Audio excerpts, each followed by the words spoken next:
Have you ever wondered why the temples of Egypt still feel so present, even after so many centuries of wind, sand, and silence?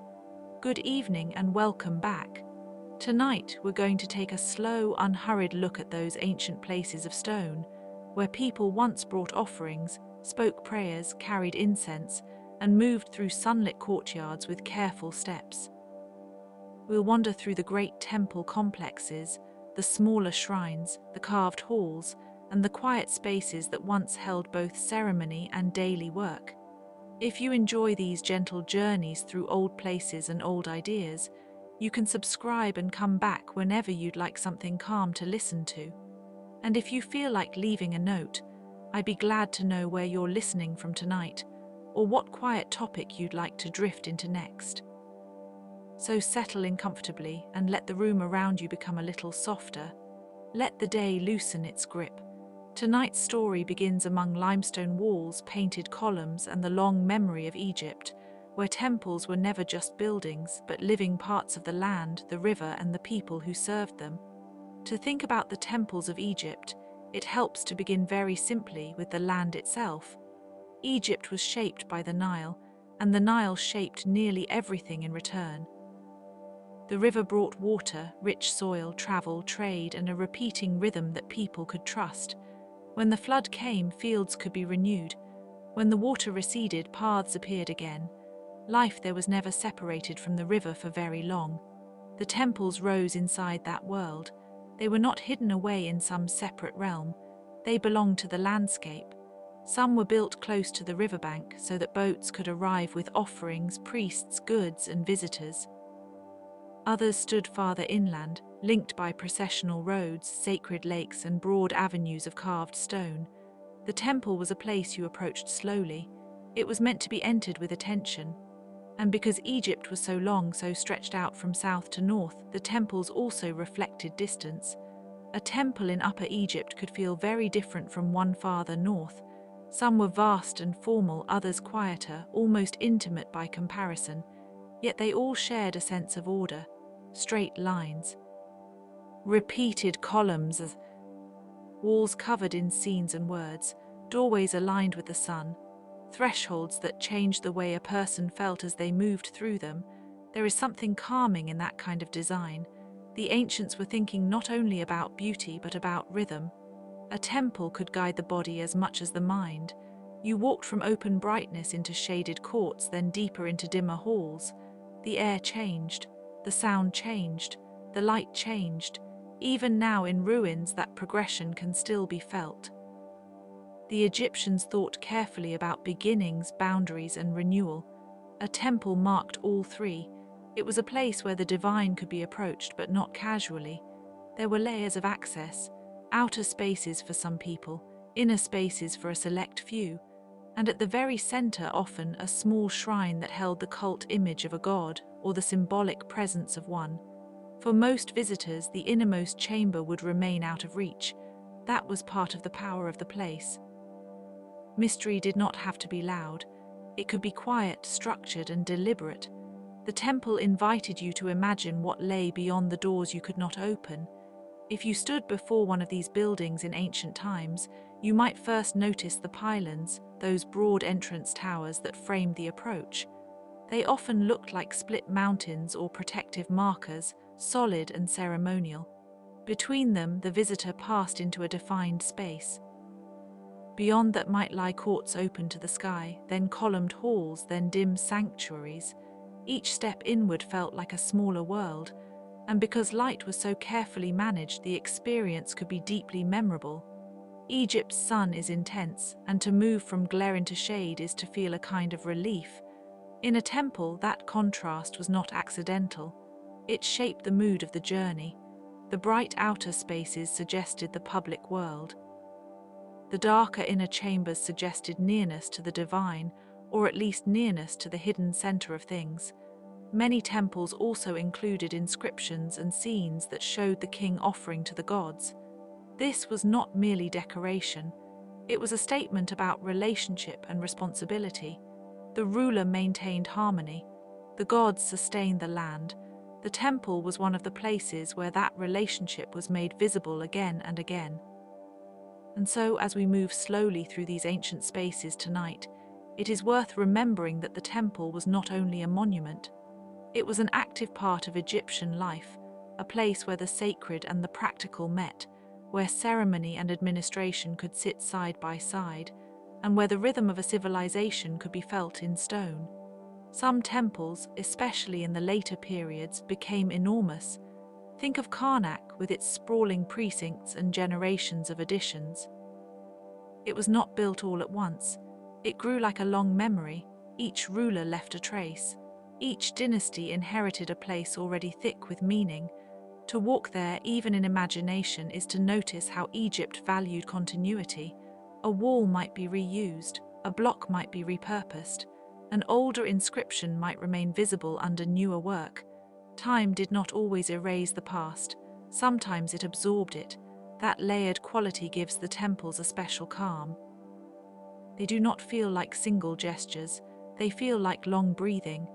Builders, priests, craftsmen, and rulers all contributed in different ways across different centuries without needing to see the whole shape at once. They only had to add their part, and perhaps that is the quiet lesson of these places. Grand as they were also made from repetition. Stone placed on stone, name after name, ritual after ritual, day after day. The temples endured because people returned to them, tended them, and believed that the world itself needed that regular care. If the outer part of a temple was public in spirit, then the middle spaces were often places of movement and preparation. Courtyards opened to the sky.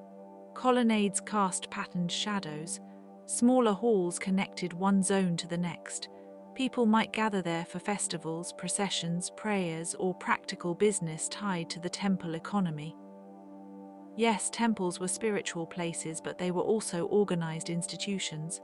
They stored goods, they received food offerings, they employed workers, they managed land, they kept records.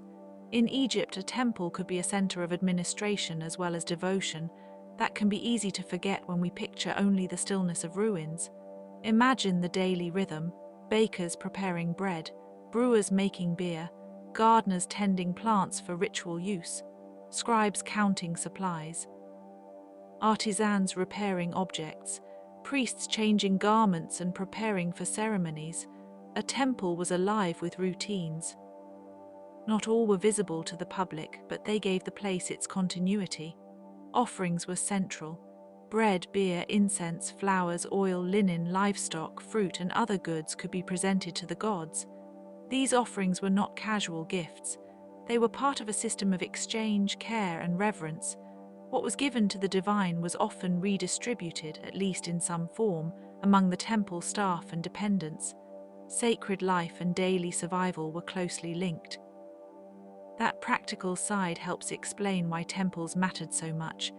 They were not isolated monuments built for a single symbolic purpose. They supported communities, upheld authority, and reinforced the sense that order had to be maintained. A temple without ritual was incomplete, but a temple without workers, stores, and records would also have been impossible. The processions themselves could be especially beautiful. During festivals, a god's statue might be carried in a sacred bark or boat-shaped shrine, moving through the temple or even beyond it, accompanied by chanting, music, and the gathered people. Such moments made the invisible slightly more visible. The deity did not come into ordinary view exactly, but the sense of divine presence could feel near. Some festivals were linked to the Nile, to the seasons, or to the renewal of kingship. Others honored specific gods at specific times of year. In a world where the calendar mattered deeply, these occasions broke up the year in memorable ways. They gave the people a shared rhythm, and there is something lovely about the thought that celebration and discipline lived together so closely. Temple life was structured, yes, but not cold. It had pageantry, fragrance, music, food, and movement. Even the stone feels in the imagination, as if it once knew the sound of many feet and many voices. Different temples honored different deities, and this variety is part of what makes Egypt so rich. A temple might belong primarily to Ammon or Ra or Ptah or Hathor or Khnum or Sobek or Isis or Horus or countless other divine figures whose characteristics overlapped, shifted, and deepened over time. Egyptian religion was not a single simple system. It was a wide landscape of gods, local traditions, and changing theological ideas. That means a temple could have a very distinct personality. A temple of Hathor might feel especially tied to music, joy, fertility, and protection. A temple of Sobek might carry the strange authority of the crocodile god, linked to the Nile's power and danger. A temple of Ammon could reflect royal ambition and national scale. Each place had its own mood, its own ritual emphasis, its own stories. The walls often recorded these relationships in relief and text. Gods received offerings, kings kneeling before them, victories affirmed, sacred histories repeated. The temple walls were not passive decoration, they were active memory. They kept the world in place by showing it, naming it, and renewing it. For a modern visitor, those walls can feel almost like a second language. Even when damaged, they still suggest order, repeated figures, rows of signs, scenes arranged in sequence, a sense that everything is placed with intention. And this intention extended to the architecture itself. The progression from open court to enclosed hall to inner sanctuary helped create an emotional effect. One scholar might explain the symbolism carefully, but a traveler does not need every explanation to feel the atmosphere. You can simply walk and sense that each threshold changes the air.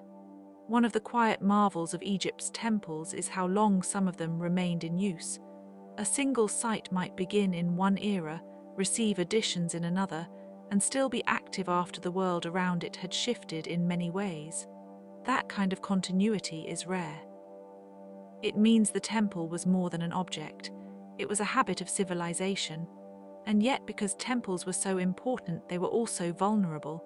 Rulers changed, religious priorities changed, building materials were reused, stones were taken from old sanctuaries and placed into new ones. Some temples were buried by sand, others dismantled in part, others transformed by later cultures. What remains today is often only a portion of the original whole. That incompleteness can feel sad at first, but it also gives the ruins a kind of soft openness. You are not looking at something finished and sealed, you are looking at a fragment of a much larger life. The missing parts invite careful imagining: a missing roof, a vanished roofline, a courtyard now open to the sky that was once shaded, painted colors that have faded but not entirely vanished. In the warmth of evening, it is easy to picture those colors: ochre, blue, red, green, black. Gold leaf catching light in a sanctuary, limestone surfaces once bright and clean. Carved edges once crisp enough to hold shadow differently than they do now. The temples we see today are mostly aged, but they were not always so. There were voices here too, though they cannot be heard now. Orders given, hymns chanted, instructions recited, offerings counted, blessings spoken. The temple was full of language, and language itself was a kind of architecture. It organized the sacred world. If you listen quietly, you can almost imagine the pace of the place. Not rushed, never rushed. Careful steps, measured repetition, hands washing, cloth being folded, doors being opened at certain times and closed at others. There is comfort in that steadiness, even at a distance of thousands of years. Egyptian temples also changed over time in subtle ways. What began as a local shrine could become a state-sponsored center. What had once served one deity might gain another layer of dedication. New rulers could reframe old sacred spaces to suit new political realities. So the temple was not only spiritual architecture, it was political memory. And yet it would be too simple to say that kings used temples only for control. The relationship was more intertwined than that. Kings believed, or were required to believe, that maintaining the gods' houses was part of their duty. Temples in turn affirmed the king's legitimacy. The arrangement was mutual, ceremonial, and deeply rooted.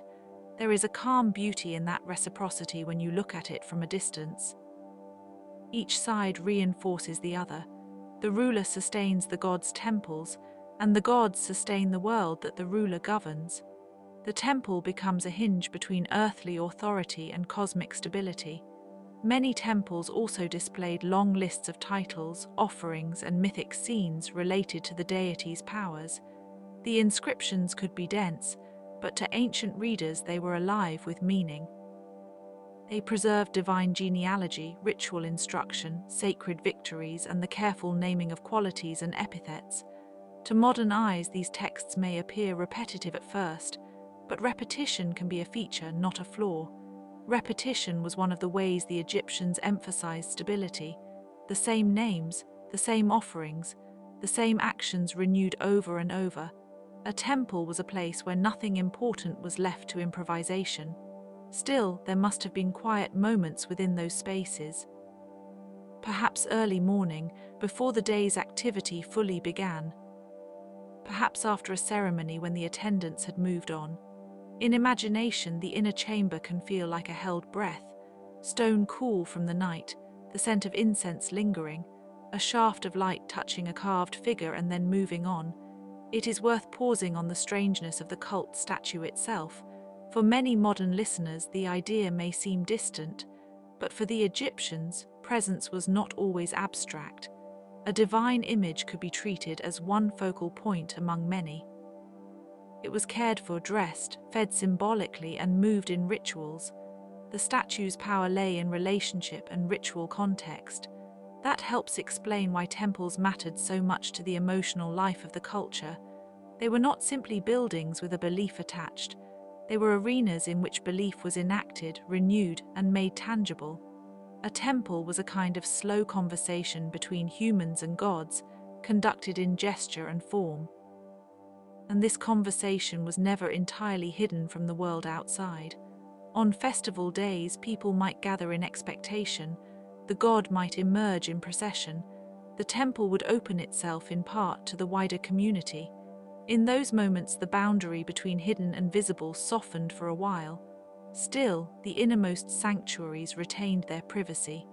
And perhaps that privacy is part of their enduring attraction. We are drawn to what is carefully kept. Not because everything must be known, but because some things are shaped by their restraint. When you think of Egypt's temples in this way, they become less like isolated monuments and more like carefully tuned instruments. They responded to light, season, ritual, and political order. They carried memory. They held a rhythm. They were built for repetition and renewal, and therefore they endure in our imagination even when many of their stones have fallen. There are also temples whose surviving plans hint at dramatic alignments, doors facing the sunrise, processional routes that echoed celestial cycles, sacred spaces tied to certain stars or days of the year. Egyptians paid close attention to time, and temples often reflected that attention in subtle ways. The sky above Egypt was immense and clear. The sun could seem almost ceremonial in its path. Dawn and dusk mattered. The temple architecture frequently seems to acknowledge that daily passage. To enter one is to pass from brightness toward enclosure, just as the sun itself appears to move across the heavens. And so in these inner rooms one can feel both secrecy and order. A hidden chamber is not necessarily a chaotic one. It may be the most orderly room of all. That is certainly true here. The temple's deepest spaces are controlled with a kind of exactness that is calming to imagine. Perhaps that is enough for now. Let the halls remain dim for a little longer. Let the carved names rest on the stone. Let the incense linger in memory.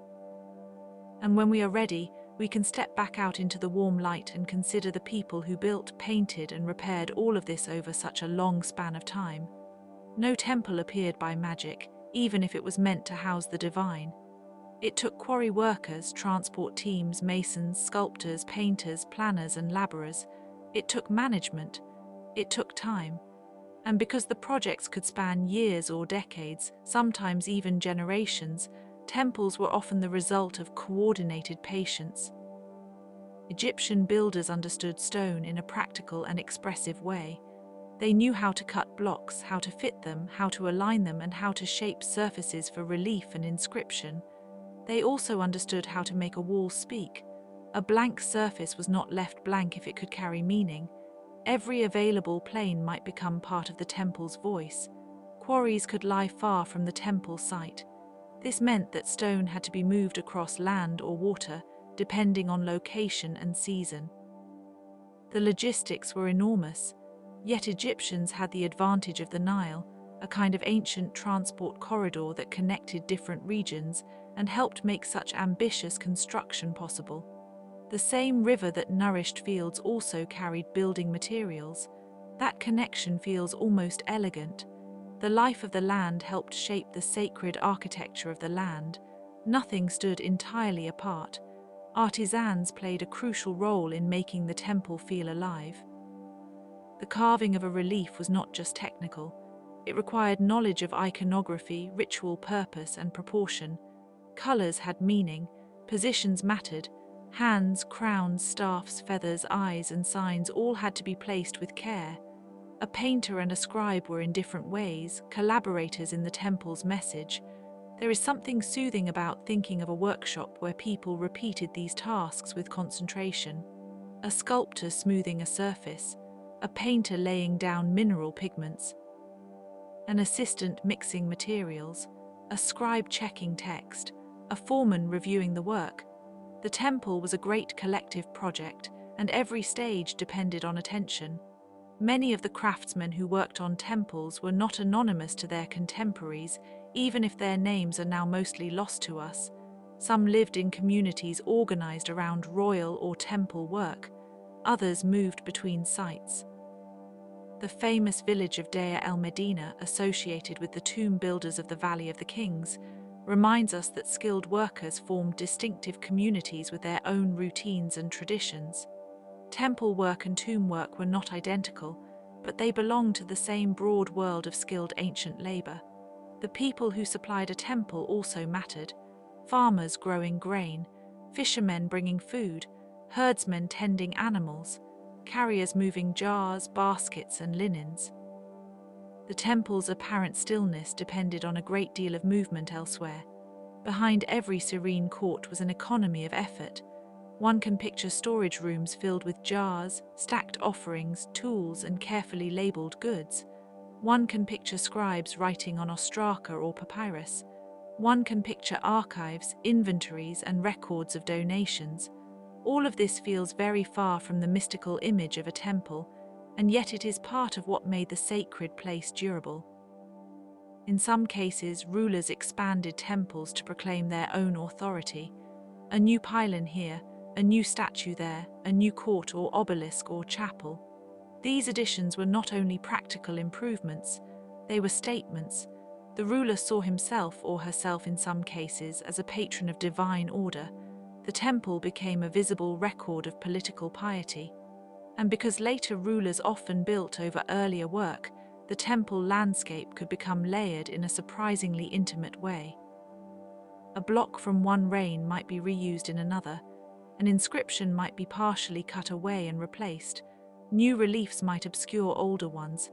Through this recycling, the temple accumulated history almost physically. Today, archaeologists sometimes find blocks reused in later constructions, allowing them to reconstruct earlier phases that would otherwise have vanished. This kind of work is careful, almost patient detective work. It reminds us that the temples we visit now are fragments of a much larger arrangement. The full shape is still being pieced together. That incompleteness has its own beauty. It allows for humility. We do not know everything. We see what remains. We interpret, compare, and imagine. There is comfort in that modesty, especially at night.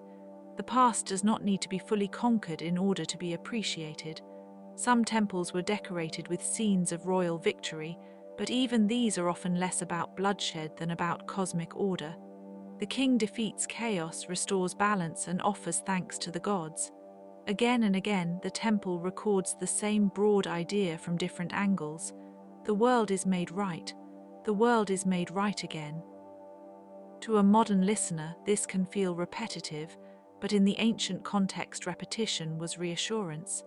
If the same truth is engraved many times, then perhaps it will endure. If the same prayers are spoken daily, perhaps order will continue. The temple embodied this hope in a remarkably tangible way. Even the siting of temples could reflect long memory. Older sacred places were often honored by later builders because holiness itself could accumulate in a location. A hill, a bend in the river, a place associated with a god, a legend, or a royal event. The land remembered, and temples helped people remember with it. Some temple precincts also included sacred lakes. These were not simply ornamental pools. Priests might purify themselves there, and the water could symbolize primordial creation or renewal. Still water in a temple context is more than just still water. It becomes a mirror for ritual life, reflecting buildings, sky, and motionless thought. And then there are obelisks, those great tapering shafts that rose like captured sunlight. They stood outside temple complexes, often paired, often inscribed. Their shape alone suggests a reaching upward. They mark not only power but aspiration. Even now, when one sees them in fragments or in other cities far from Egypt, there is a sense of vertical memory.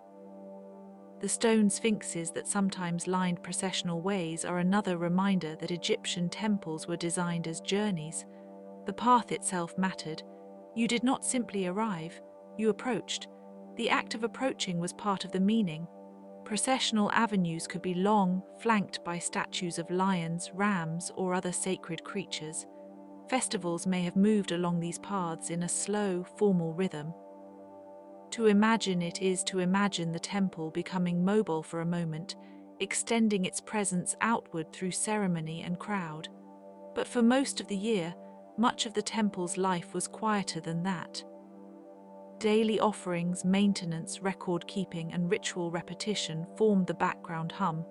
A civilization can be judged not only by its grand occasions, but by the steady work that allows ordinary sacred time to continue. That is perhaps why these places still feel restful to study. They are reminders that devotion can be patient, excellence can be repetitive, beauty can be built from many small acts done with care. There is a kind of serenity in that message. The workers who built the temples likely never imagined that people thousands of years later would still be studying their lines, their joints, their proportions, their pigments, their inscriptions. They were building for gods, for kings, for their own time, and for the continuity of order. Yet their labor has carried forward in a different form, surviving as memory in stone. And as the night deepens, perhaps that is enough to hold. The temples are not only monuments to power, they are monuments to patience. They are the result of repeated human effort aligned towards something larger than one lifetime. Let us rest with that thought for a while, before moving to the temples themselves in different parts of Egypt, each one carrying its own climate, god, and style. It is easy to speak of Egyptian temples as if they were all one thing, but the reality was wonderfully varied. Geography, period, deity, and royal patronage all shaped the final form. A temple by the Nile in one region could feel very different from a desert-edge sanctuary in another. Some temples were dedicated primarily to the great state gods, especially in periods when royal ideology was strongly tied to divine patronage. Others focused on local deities who mattered deeply in a specific town or region. Local identity was not a small matter in Egypt.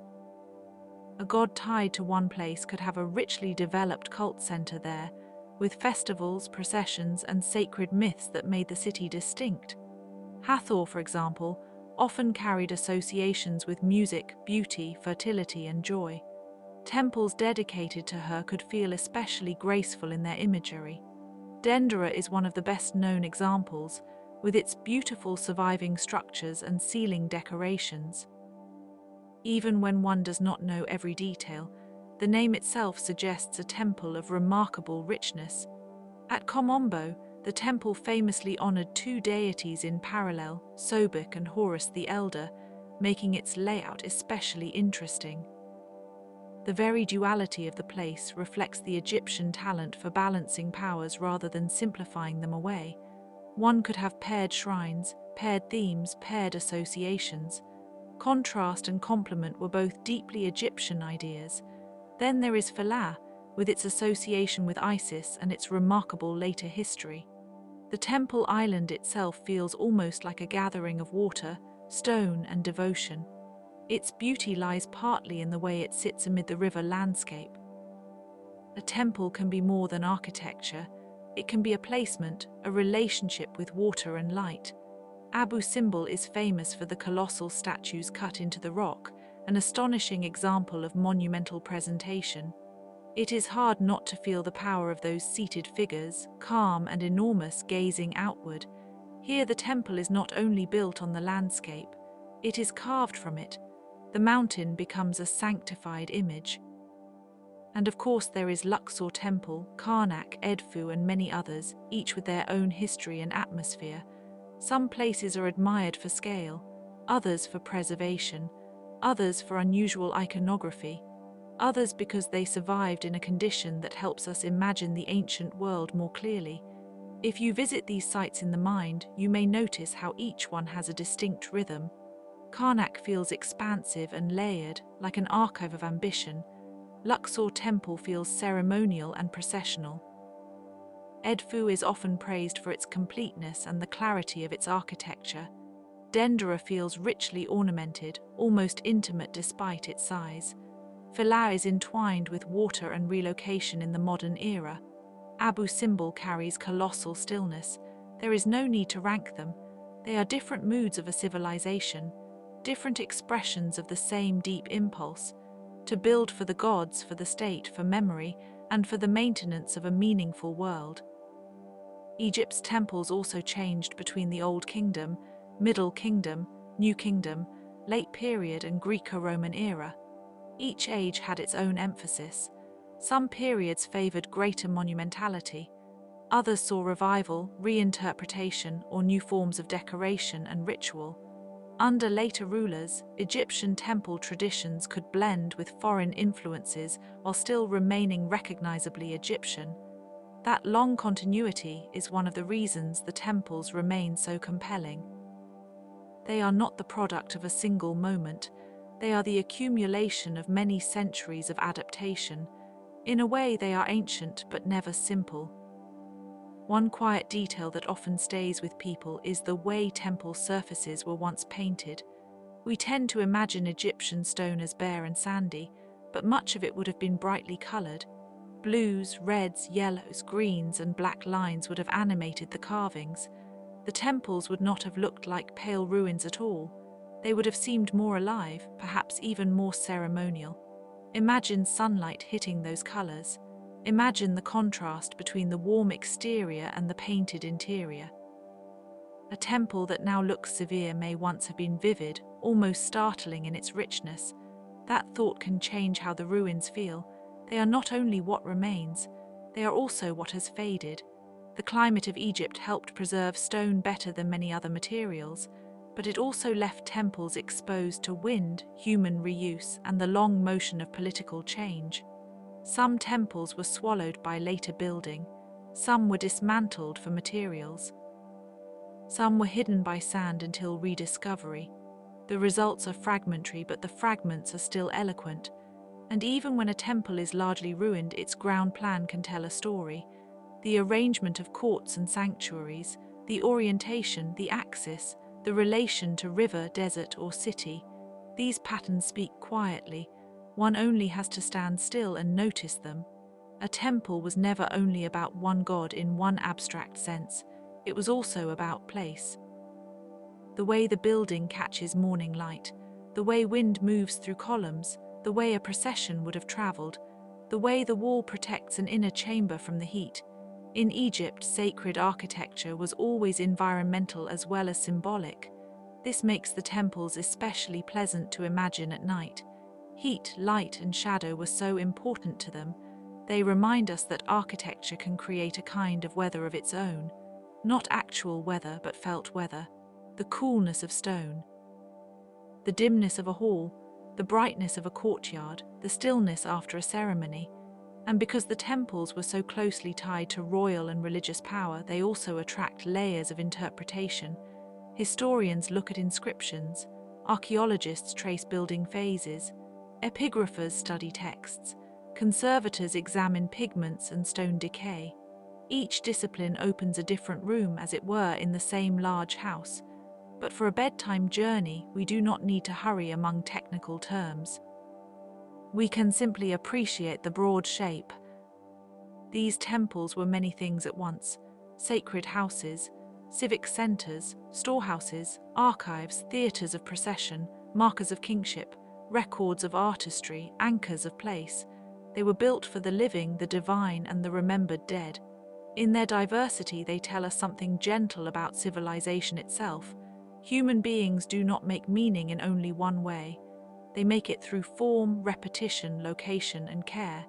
They make it by returning to certain places and tending them. The temples of Egypt are enduring examples of that habit.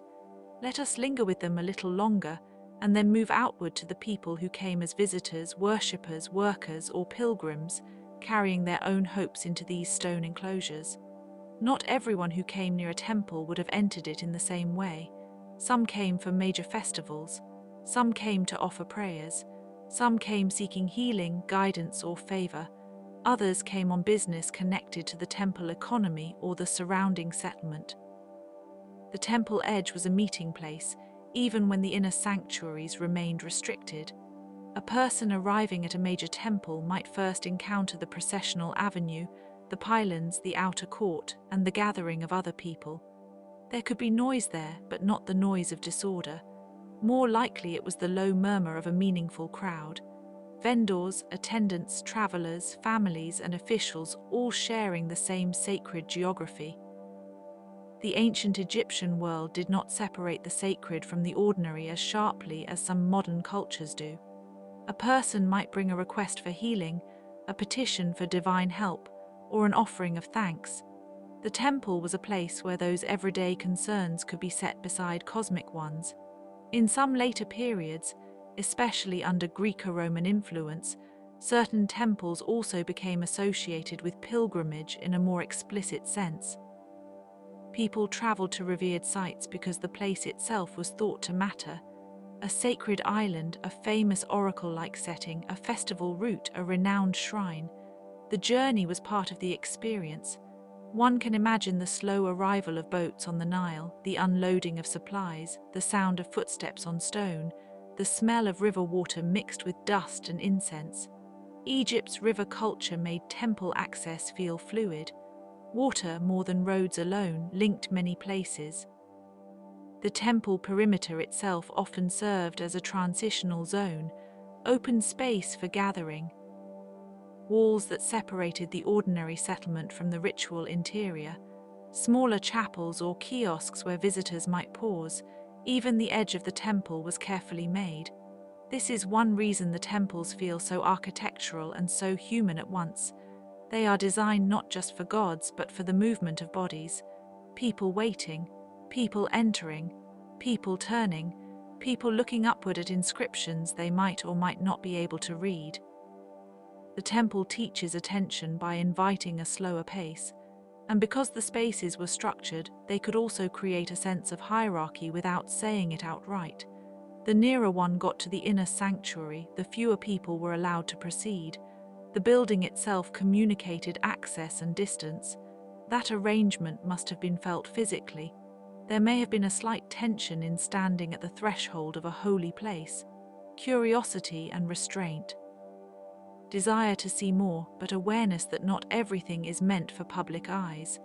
Ancient architecture often understood this beautifully.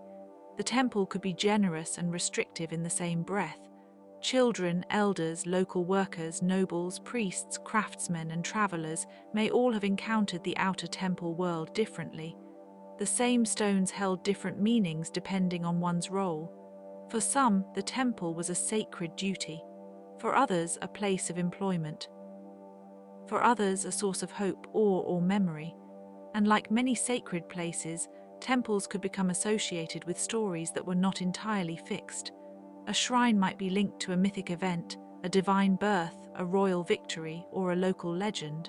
Stories attached themselves to sacred geography over time, reinforcing the sense that a particular place belonged to more than one layer of reality. This storytelling quality is part of what keeps temples vivid in the mind. They are not empty architecture. They are architecture thick with meaning. Each room could hold a different kind of silence. Each corridor could suggest a different kind of waiting. There were also practical reasons for people to come and go. Taxation, storage, record-keeping, land administration, and labor obligations all connected many people to temple institutions. The temple was woven into society. It was not apart from it. In some cases, temple lands were extensive. The institution could own fields, herds, workshops, and boats. That means the temple was also a material power. It sustained itself through a network of production and exchange. Again, the sacred and the practical were inseparable. Modern visitors often experience Egyptian temples as quiet ruins, and there is certainly something moving in that stillness. But it is worth remembering the earlier life of motion around the stone. The courtyards once filled, the processions once moved, the offerings once arrived, the records once accumulated. The temple's calm was made, not given. That thought can be comforting in itself. Calm is often built, it is maintained. It has work behind it. The temples, with all their ritual precision, remind us of that truth very gently. If a traveler approached at dusk, the temple might have glowed in a different way. Long shadows, warm stone, diminishing crowds, perhaps the last movements of a festival, perhaps the final closing of doors. The soundscape would soften as night came on.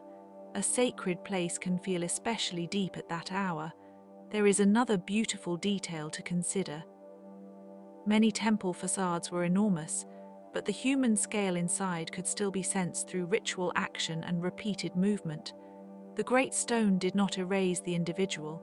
Instead, it framed individual gestures within a much larger order. That balance between vastness and intimacy is one of the reasons the temples still feel near. People in ancient Egypt lived ordinary lives of farming, family, administration, craft, and travel. The temple did not replace that life. It sat beside it, gave it context, and sometimes drew it into ceremony. The temple edge was where the two worlds met. If you think of the temple as a house for the gods, then the outer courtyard was perhaps like the threshold of a very important home, one that many people might gather near, but only a few could truly enter. That metaphor is not perfect, but it carries a quiet human familiarity. And because these places were so present in everyday life, they also entered the rhythm of memory. A person might remember a festival at a temple long after the details of an ordinary day had faded. The smell of incense, the sound of music, the pattern of shadows on carved stone, such memories are sticky in the best way. So tonight, as the story continues, keep the temple edge in mind. Not every important thing happens at the center. Often it begins at the edge, where arrival, anticipation, and belonging meet. The temples of Egypt were made of such edges, and of the people who crossed them. What happened to the temples after the great age of pharaonic building had passed? The answer is gradual, uneven, and quietly fascinating. Some temples remained in use for centuries after their first construction. Others were modified under later rulers. Some were adapted to new religious purposes. Some were abandoned and slowly covered by sand. Some were mined for stone. Some were broken apart by time, salvage, or changing settlement patterns.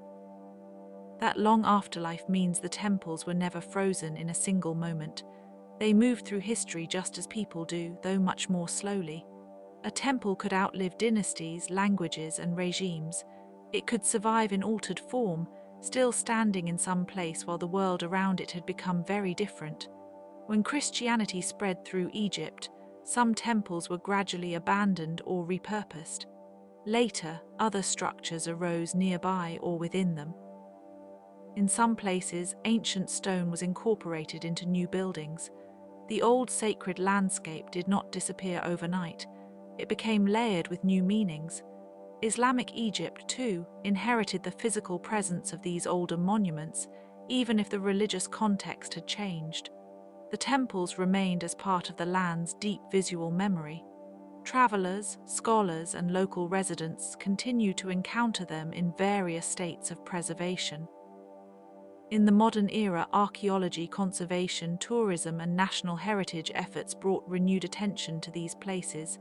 Excavation and study revealed hidden details. Preservation teams worked to stabilize fragile surfaces. Scholars published translations and plans. Visitors came from around the world to see what had endured. This modern attention has its own kind of ceremony, though very different from ancient ritual. Measuring, photographing, restoring, mapping, explaining, protecting. The temples are still being cared for, just in another language of care. And when a temple is relocated, as happened with some Nubian monuments during major dam projects, the act can feel almost like a quiet miracle of engineering and stewardship. Stones moved piece by piece, monuments saved from rising water, entire sacred landscapes altered, yet preserved in part through collective effort. It is a reminder that the past is sometimes kept alive through patient intervention. There is sadness in the thought of temples partly lost to time, but there is also gratitude in what survives. A column capital, a painted ceiling fragment, a shrine, a courtyard, a carved name. Even small remnants can carry a vast amount of atmosphere. The temples also live on in books, museum galleries, digital reconstructions, and the imagination of people who have never stood there in person. A child can hear about Karnak and picture something immense. A traveler can remember the play of light on Philae. A reader can pause over an image of a temple wall and feel the long distance of history. This afterlife matters because monuments are not only made of stone, they are also made of attention. The more people look, study, and remember, the longer the temple remains active in cultural life. In that sense, history is not entirely a closed book. It continues to breathe through regard. A temple's ruin can be strangely peaceful. Without roofs, the sky becomes part of the structure. Without doors, the wind enters more freely. Without crowds, the stone can seem to hold its own quiet dignity. Ruin is loss, yes, but it is also a form of transformation. The building becomes a landscape. At certain hours, especially near dusk or dawn, the ruins can feel almost tender. The edges soften, the shadows lengthen. One can imagine former voices without strain. The place does not need to be restored in one's mind to be appreciated. What remains is enough to suggest the whole. There is a lesson here for anyone listening in a tired or reflective moment. Endurance does not require perfection. Something can be incomplete and still beautiful. Something can be broken and still legible. The temples teach that gently through their very survival. And of course, some of the temples are not ruined in the same way at all. A few stand relatively complete, or at least complete enough to create a strong impression of their former order. In such places, the visitor can sense a fuller architecture, the sky over the court, the sequence of halls, the carved narratives, the scale of the whole. Yet even then, imagination fills gaps. What was painted here? What was once carried through that doorway? Which priest stood there? Which festival passed through? Which king added this wall or that inscription? A temple invites such quiet speculation. That speculative quality keeps the temples alive in a very human way. We do not only admire them, we wonder about them. And wondering done slowly is one of the calmest activities there is. So the temples of Egypt remain with us in layers, as archaeological sites, as historical records, as symbols of a civilization's continuity, as places of beauty, as places of ritual, as places where people tried in their own way to hold the world together. It is hard not to be moved by that effort. It was so old and so deliberate and so full of care. In the stillness of the night, perhaps the temples can seem less like relics and more like echoes, not loud echoes, just enough to remind us that lives were lived here, day after day, with patience and faith in the importance of keeping order, honoring the gods, and preserving memory. And so, as our slow walk through Egypt's temples comes to rest, we can leave them where they are under open sky, half in shadow, half in memory. The stone has endured longer than the hands that shaped it, longer than the voices that prayed within it, longer than the banners and incense and festival crowds that once gave it motion.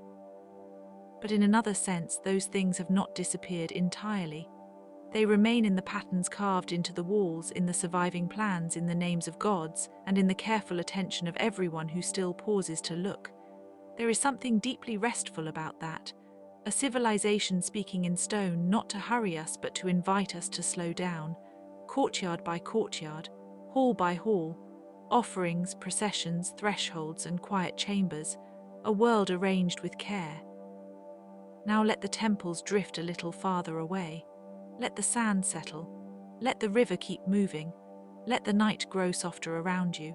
And whenever you are ready, you can simply stay here in the calm, with the memory of Egypt's sacred stones keeping watch a little longer.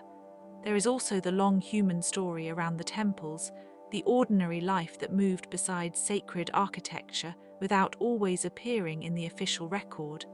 The temple complex was not only a ceremonial center. It was a workplace, a storehouse, a place of administration, a source of food, land, and employment. Behind the visible grandeur, there were stewards, scribes, brewers, bakers, gardeners, boatmen, craftsmen, cleaners, messengers, and laborers carrying out tasks that were rarely intended to become famous. This quieter layer of temple life is easy to overlook, though it may be one of the most interesting. A sacred building does not exist in isolation. It rests on a network of people who cut reeds, measure grain, transport stone, repair wooden doors, maintain lampstands, and copy records on papyrus. Every offering required preparation. Every procession required planning. Every shrine needed care. The divinity of a temple was supported by something very practical, very human, and very continuous. In some periods, the temple economy was immense. Fields belonged to temple estates. Animals were kept for sacrifice or for food. Storehouses held grain, oil, linen, and beer.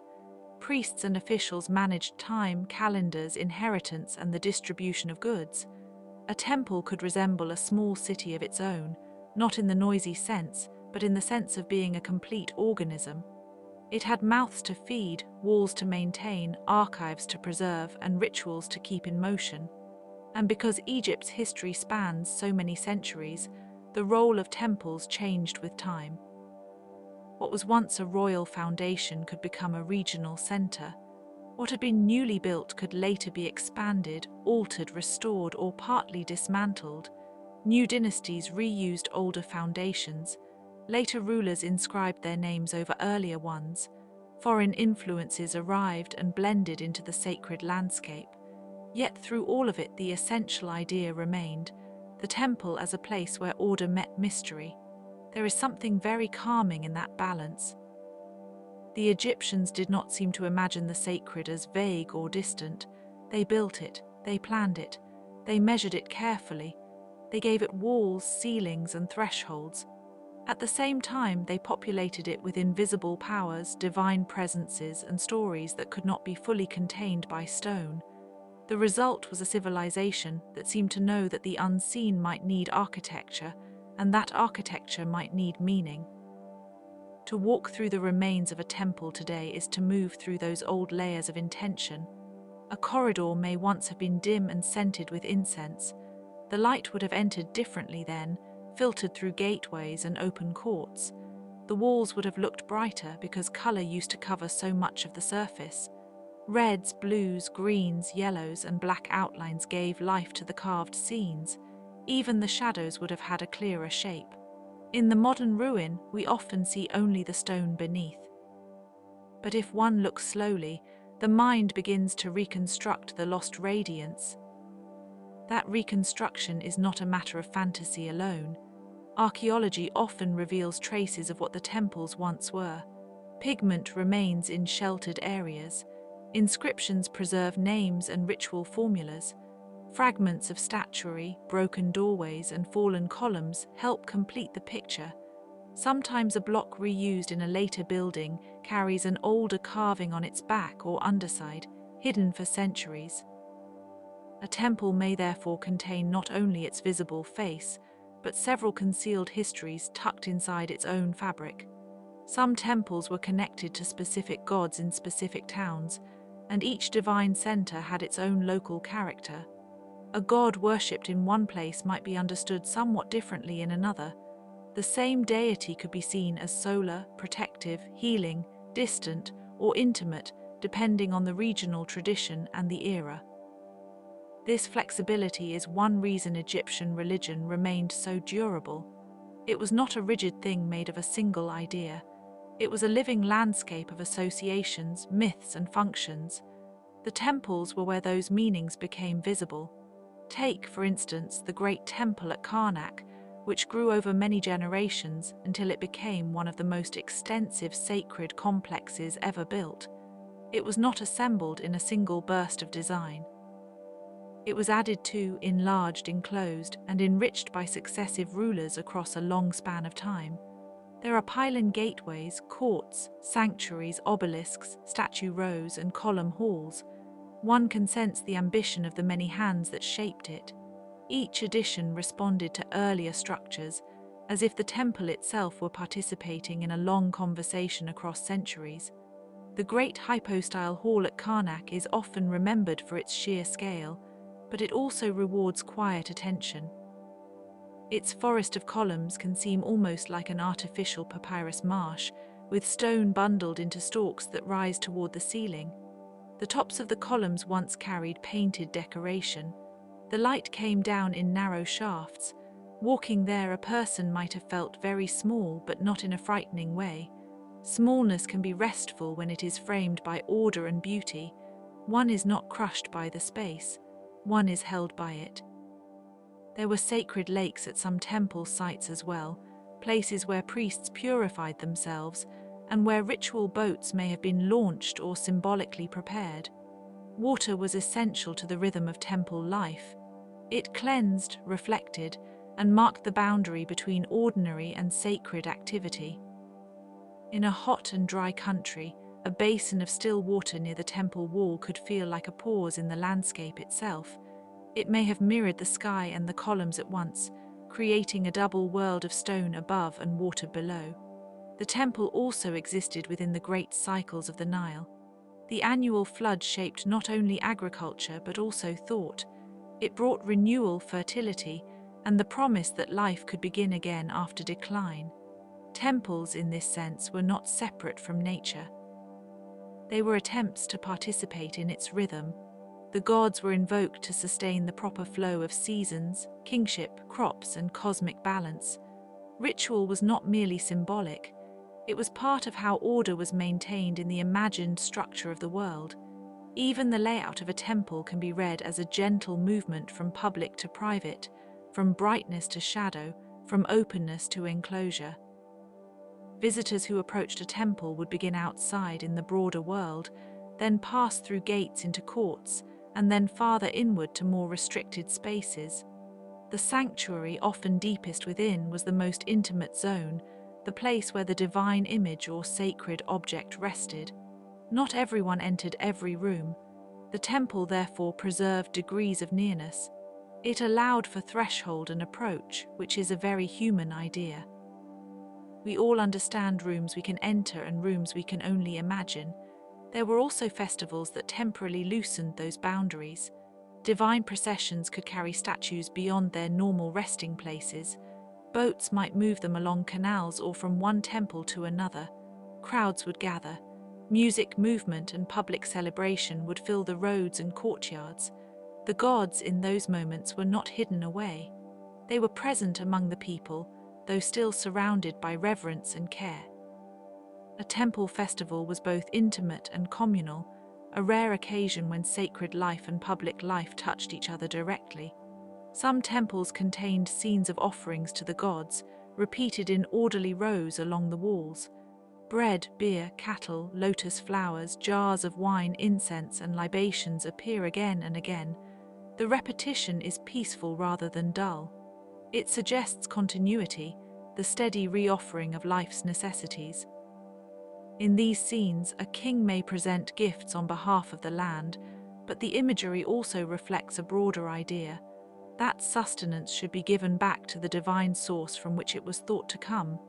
The temple thus became a place of reciprocity. This idea of reciprocity appears in many forms across ancient Egypt. It can be seen in tombs, where offerings sustain the dead. It can be seen in temple texts, where praise and provision uphold divine favor. It can be seen in the careful preservation of names, since to remember something was a form of continuing its presence. The temples gathered all of this into architecture. They made visible the belief that the world survives through balance, and balance requires attention. As centuries passed, some temple precincts fell into disuse, while others remained active for surprisingly long periods. Religion does not change all at once. It thins, adapts, and sometimes moves to other places. New cults emerge, old ones fade, and the meanings of sacred buildings shift accordingly. A temple can become a ruin, a quarry, a chapel, a village source of stone, or a monument admired for antiquity. The same place may therefore pass through many identities without ever moving. It is the people around it who change. That idea can be strangely soothing. It reminds us that places may outlast the roles we assign them. A structure is not only what it was built to do. It is also what successive generations decide to make of it. In Egypt, temples were often reused, reinterpreted, and eventually excavated. Their stones entered new stories. Their inscriptions were studied by later scholars. Their names became familiar around the world. The old sacred centers became part of the modern memory of humanity. There is a quiet dignity in the work of archaeology itself. To uncover a temple is not only to reveal an object, it is to restore a conversation.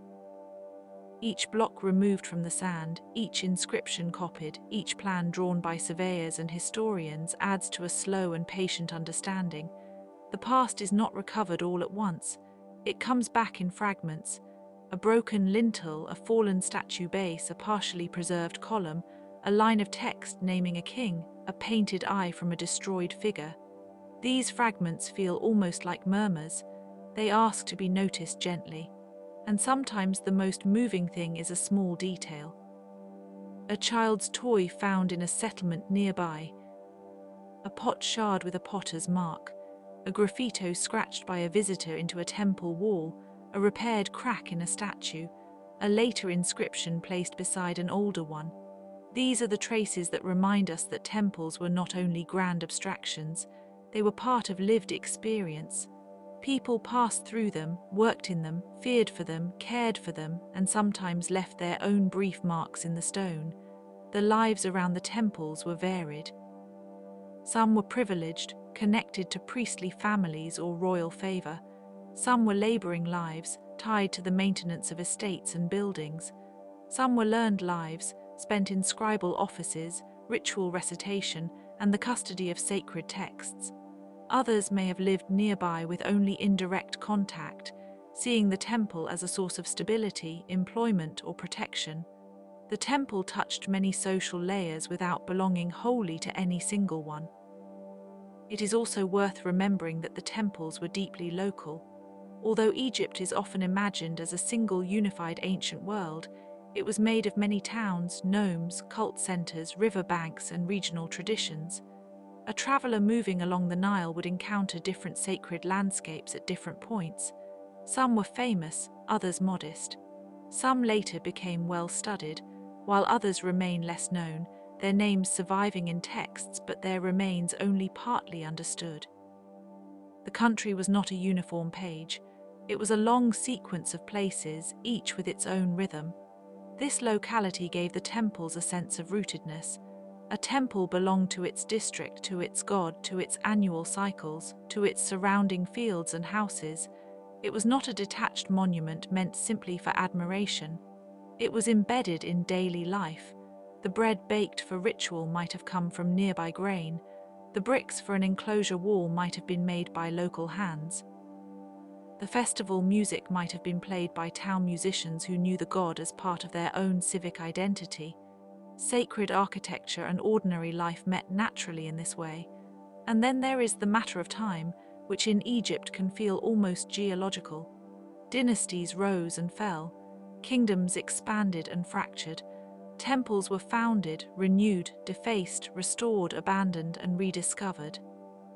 Some stand among villages that have themselves existed for a very long time, linking the modern present to ancient layers beneath. Others are isolated in the desert, where silence is part of the atmosphere. The past is not always far away in Egypt. Sometimes it lies directly underfoot. This long continuity is one reason the temples inspire such reflection. They are not only about death, though they do belong to a culture that thought carefully about mortality and afterlife. They are also about persistence in the face of change. Stones weather, paint fades, languages evolve, beliefs transform, yet the human wish to give form to reverence remains. The temples embody that wish in an especially memorable way. One can imagine, for example, a late afternoon in an ancient temple town. The day's work is slowing. The priests have completed a sequence of rituals. A scribe carries rolled papyrus into a cooler room. Workers sweep the court. Somewhere in the distance, perhaps beyond the wall, donkeys move along a path toward the fields. The river glints at the edge of the landscape. Inside the temple, the last light touches the column bases and the lower reliefs, making the painted scenes briefly vivid again. Then the sun lowers and the shadows lengthen and everything settles. In such a moment, the temple would not feel like a museum. It would feel inhabited, even if only by memory. It would be part of the daily tempo of a living town. People would know where to go, whom to greet, which doorway required silence, and which court could hold a crowd. There would be routine in the sacred, and sacredness in the routine. That combination seems to have been central to Egyptian temple life. There are too the myths that were likely woven through these spaces. Stories of divine conflict and restoration, of solar journeys, of sacred births, of kingship renewed by the gods, of the sky goddess arching protectively above the world. These myths were not simply entertainment. They offered structure for thought. They helped explain why the temple mattered, why ritual was performed, and why the continuity of the world required care. A temple wall can therefore be read as both an image surface and a story surface. The myths also carried a tender sense of vulnerability. Even the gods were not always depicted as distant and invulnerable in the abstract. They could be absent, in danger, or in need of appeasement. Human ritual became meaningful because it responded to that fragility. If the world was ordered, it was ordered through participation. The temples represented this participation in stone. They were not passive monuments. They were active parts of a cosmological duty. And while modern visitors often focus on the largest and most famous temples, there were many smaller sanctuaries that held their own importance. Some were built of stone, others of mud brick. Some have left only traces. They may have served a local god, a village cult, a healing shrine, or a royal commemoration. Their modest scale does not make them less interesting. In fact, smaller temples can sometimes reveal the most about everyday devotion because they were close to the lives of ordinary people. The landscape around these sanctuaries mattered as well. A temple might sit near a canal, beside cultivated fields, or at the edge of a settlement. Approaching it, one would pass from open farmland into a more structured environment. The shift could feel subtle yet important. The walls enclosed not only sacred space, but also a certain way of thinking. Outside, the world was broad and changeable. Inside, it became ordered, labeled, and oriented toward ritual continuity. That contrast is a quiet part of the temple's power. When we think of Egypt's temples now, we may picture the monumental names first: Karnak, Luxor, Abu Simbel, Philae, Edfu, Kom Ombo, Dendera, Medinet Habu. These famous sites are deservedly admired, yet each one is also a local record. Each tells of the rulers who expanded it, the priests who served there, the artisans who decorated it, and the communities whose lives were intertwined with its presence. Even the most famous temple is, in the end, a place of human weathering. Its grandeur does not erase the people. It depends on them. The artisans deserve particular attention in any quiet meditation on the temples. Stonecutters planned relief surfaces. Carvers worked carefully to define the contours of figures and hieroglyphs. Painters added color. Quarry workers extracted blocks from distant sites. Transport teams moved them along land and water routes. Architects and supervisors measured proportions and alignment. The final impression of permanence was created by many acts of temporary effort. A temple is sturdy, but it begins in the diligence of fragile hands.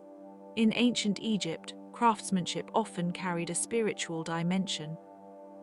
To make a thing well was not merely practical, it could be an act of respect toward the divine order. A finished column, a smoothly joined lintel, a precisely cut inscription, all reflected an ideal of harmony. This may be part of why the ruins still feel so composed. Their original creators cared not only about size but about balance. Even in fragmentary form, that balance can still be felt, and yet there is room for mystery. Not every inscription has been fully understood. Not every ritual sequence is known. Not every temple function can be reconstructed with certainty. Some buildings changed so much over time that their earliest stages remain obscure. Some cult practices are only partially visible in the surviving record. This uncertainty is not frustrating in the context of a bedtime journey. It makes the temples feel more like living mysteries than solved puzzles. They remain open to contemplation. A mystery can be comforting when it is not demanding. We do not need to solve the ancient world completely in order to rest with it. It is enough to know that there were processions, offerings, prayers, and quiet practical labors. It is enough to know that the river kept moving past the sacred walls. It is enough to know that people once believed their care for the gods mattered to the fate of the land. The specifics may be incomplete, but the atmosphere remains clear.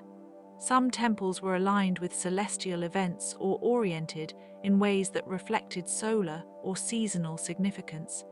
The sun's path would have mattered deeply to builders and worshippers alike. A doorway catching first light on a special morning, a shadow falling in a precise corridor, a lintel framing a bright horizon, all of these details would have carried meaning. The heavens and the temple were part of the same system of attention. Above and below, sky and stone were in dialogue. In quieter moments, one might imagine a priest walking alone before dawn through a sanctuary corridor. The air is cool. The stone is still dark. Lamps or torches may have cast a limited glow. The priest carries routine in the body. The correct words, the correct gestures, the expected sequence. Nothing dramatic needs to happen. The power lies in repetition. The day begins with the proper order restored or at least reaffirmed for another cycle. This kind of repetition is deeply human, and perhaps that is why temples can feel so restful to us now. They embody habits that were meant to outlast the individual. People come and go, but the ritual continues. Seasons change, but the offering returns. Structures crack, but repairs are made. In the long view, a temple is less a static monument than a practice extended into stone. The afterlife beliefs associated with Egypt often draw attention, and for good reason. Tombs and mortuary temples open another vast chapter of the civilization. Yet the living temples deserve equal consideration because they show how the Egyptians handled the present. They did not only prepare for eternity, they organized daily sacred time. They gave the present a framework of obligation, renewal, and reverence. That may be one of the most enduring things they left behind. In some cases, temple walls preserve historical records that are as important as religious texts. Kings boasted of victories, annals listed donations, building inscriptions documented restorations. Administrative notes and dedications sometimes survive in unexpected places. The temple was therefore not just spiritual architecture. It was also an archive, though not one arranged like a modern library. The past was embedded into the walls themselves. History and devotion were layered together. This makes the temples particularly rich places of memory. A single structure can hold many centuries of political change and many forms of belief. One ruler adds a pylon, another leaves an inscription, another replaces a sanctuary, another reuses blocks from an older shrine. The temple accumulates time in visible layers. It does not simply age, it thickens. And when the sacred use finally ends, the abandonment can be gradual rather than abrupt. A place may remain known for generations after its rituals have ceased. Pilgrims may still visit. Local populations may still use the enclosure. Later travelers may marvel at the ruins without knowing their full purpose. Then scholars arrive, measure, map, translate, and compare. The temple enters a new life as a subject of study. This transition, too, is part of its story. There is a kind of kindness in how the ruins now receive light. Morning may reveal the shape of capitals and the texture of weathered reliefs. Noon may flatten the shadows and emphasize the heat. Evening may restore depth and softness. Night, if the place is near enough to habitation or moonlight, can make the stone seem almost private again. The building changes with the day, as if it were still participating in a cycle of attention. Perhaps that is why so many people feel a quiet attachment to Egyptian temples, even without a formal interest in archaeology. They are instantly suggestive. They look like the remnants of a world that believed deeply in pattern, permanence, and sacred duty. At the same time, their ruins reveal that even the most ordered world is vulnerable to time. That combination of ambition and fragility is universal. It reaches across centuries without needing explanation. The lives around the temples also included children, though children rarely appear in the grandest records. They would have grown up in the shadow of sacred structures, learning the layout of streets and walls, hearing stories, watching processions from a distance, and absorbing the rhythms of the town. For them, a temple might have been part of the everyday landscape, as familiar as the riverbank or the market road. What is magnificent to us may have been normal to them. That thought adds warmth to the whole scene, and one can imagine the elderly as well, sitting in shade near an enclosure wall, observing changes over time. They would have seen new rulers claim old buildings, new decorations cover older ones, and new names enter the temple's history. They might have remembered floods, shortages, celebrations, and repairs. Their memories would have given the stone a human frame. A temple lives not only through its builders, but through its witnesses. The Egyptian sense of sacred geography was broad enough to include desert temples, island temples, riverside temples, and monumental complexes tied to royal authority. Each setting influenced the mood of the place. A temple on an island reached by boat can feel separate and luminous. A temple in the deep desert may feel stern and timeless. A temple near the cultivated strip of the Nile carries the sense of productive life just beyond the wall.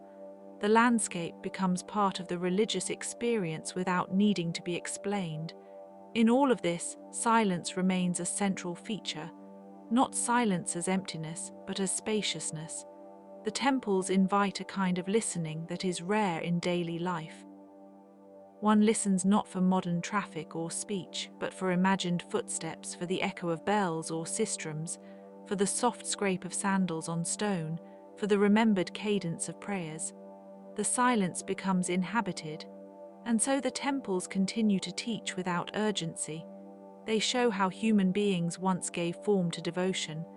They show how public and private, practical and sacred, mortal and eternal were woven together. They show how ruins can hold beauty not despite their incompleteness, but partly because of it. What survives is enough to suggest the greater whole, and suggestion is often gentler than certainty. If you linger a little longer in that thought, the temples seem less remote. They become part of the same broad human inheritance that includes labor, memory, ritual, architecture, and the wish to leave behind something meaningful. They are ancient, yes, but not alien. They belong to a world that still recognizes itself in patience, in reverence, and in the careful making of places. The night can hold all of this without strain. It does not require a conclusion. It allows the river to continue flowing in the mind, the columns to stand in the dark, the carved names to rest in their niches, the unseen priests and workers to go on with their quiet tasks, and the gods of old to remain as symbols of a world once arranged with extraordinary care. So let the temples remain at the edge of thought, neither fully distant nor fully near. Let them keep their soft outlines. Let the sand cover what it wishes to cover. Let the inscriptions wait in calm patience. Let the old stone remember as much as stone can remember, and as the last images settle, may they do so gently, a gateway in evening light, a row of columns under pale sky, a quiet court with no crowd, a painted wall half surviving under time, a basin of water still enough to hold a reflection, a temple standing between the human and the eternal, keeping its silence beautifully. Sleep can come in that silence. It can come as the river keeps moving, as the ruins continue to rest, as the long story of Egypt folds into the dark with grace. And yet, even after the mind has drifted across the great courts and the carved pylons, there is still more to notice in the small life of these places, because a temple was never made only for ceremony on the largest scale. It was also a place of routine. It had doors that had to be opened, floors that had to be swept, offerings that had to be carried, linens that had to be folded, lamps that had to be tended, magazines of grain and oil that had to be accounted for, and walls that had to be kept in repair. A sacred building, for all its grandeur, depended on ordinary hands. One can think of the people who arrived before sunrise, while the air still held the coolness of the night. They may have been scribes with reed pens and folded palettes, checking lists of provisions. They may have been bakers bringing loaves still warm from the oven, or brewers with jars whose contents would be measured and recorded. They may have been gardeners carrying bunches of lotus blossoms, their stems wet from the river edge. Some would have been almost invisible to later history, named perhaps in a fragmentary inscription, if named at all. Yet the temple could not have continued without them. The Egyptian temple economy was, in its own way, as intricate as the carvings. Land was attached to temples. Fields were worked in the temple's name. Herds supplied milk, meat, leather, and labor. Storehouses held offerings that were later redistributed.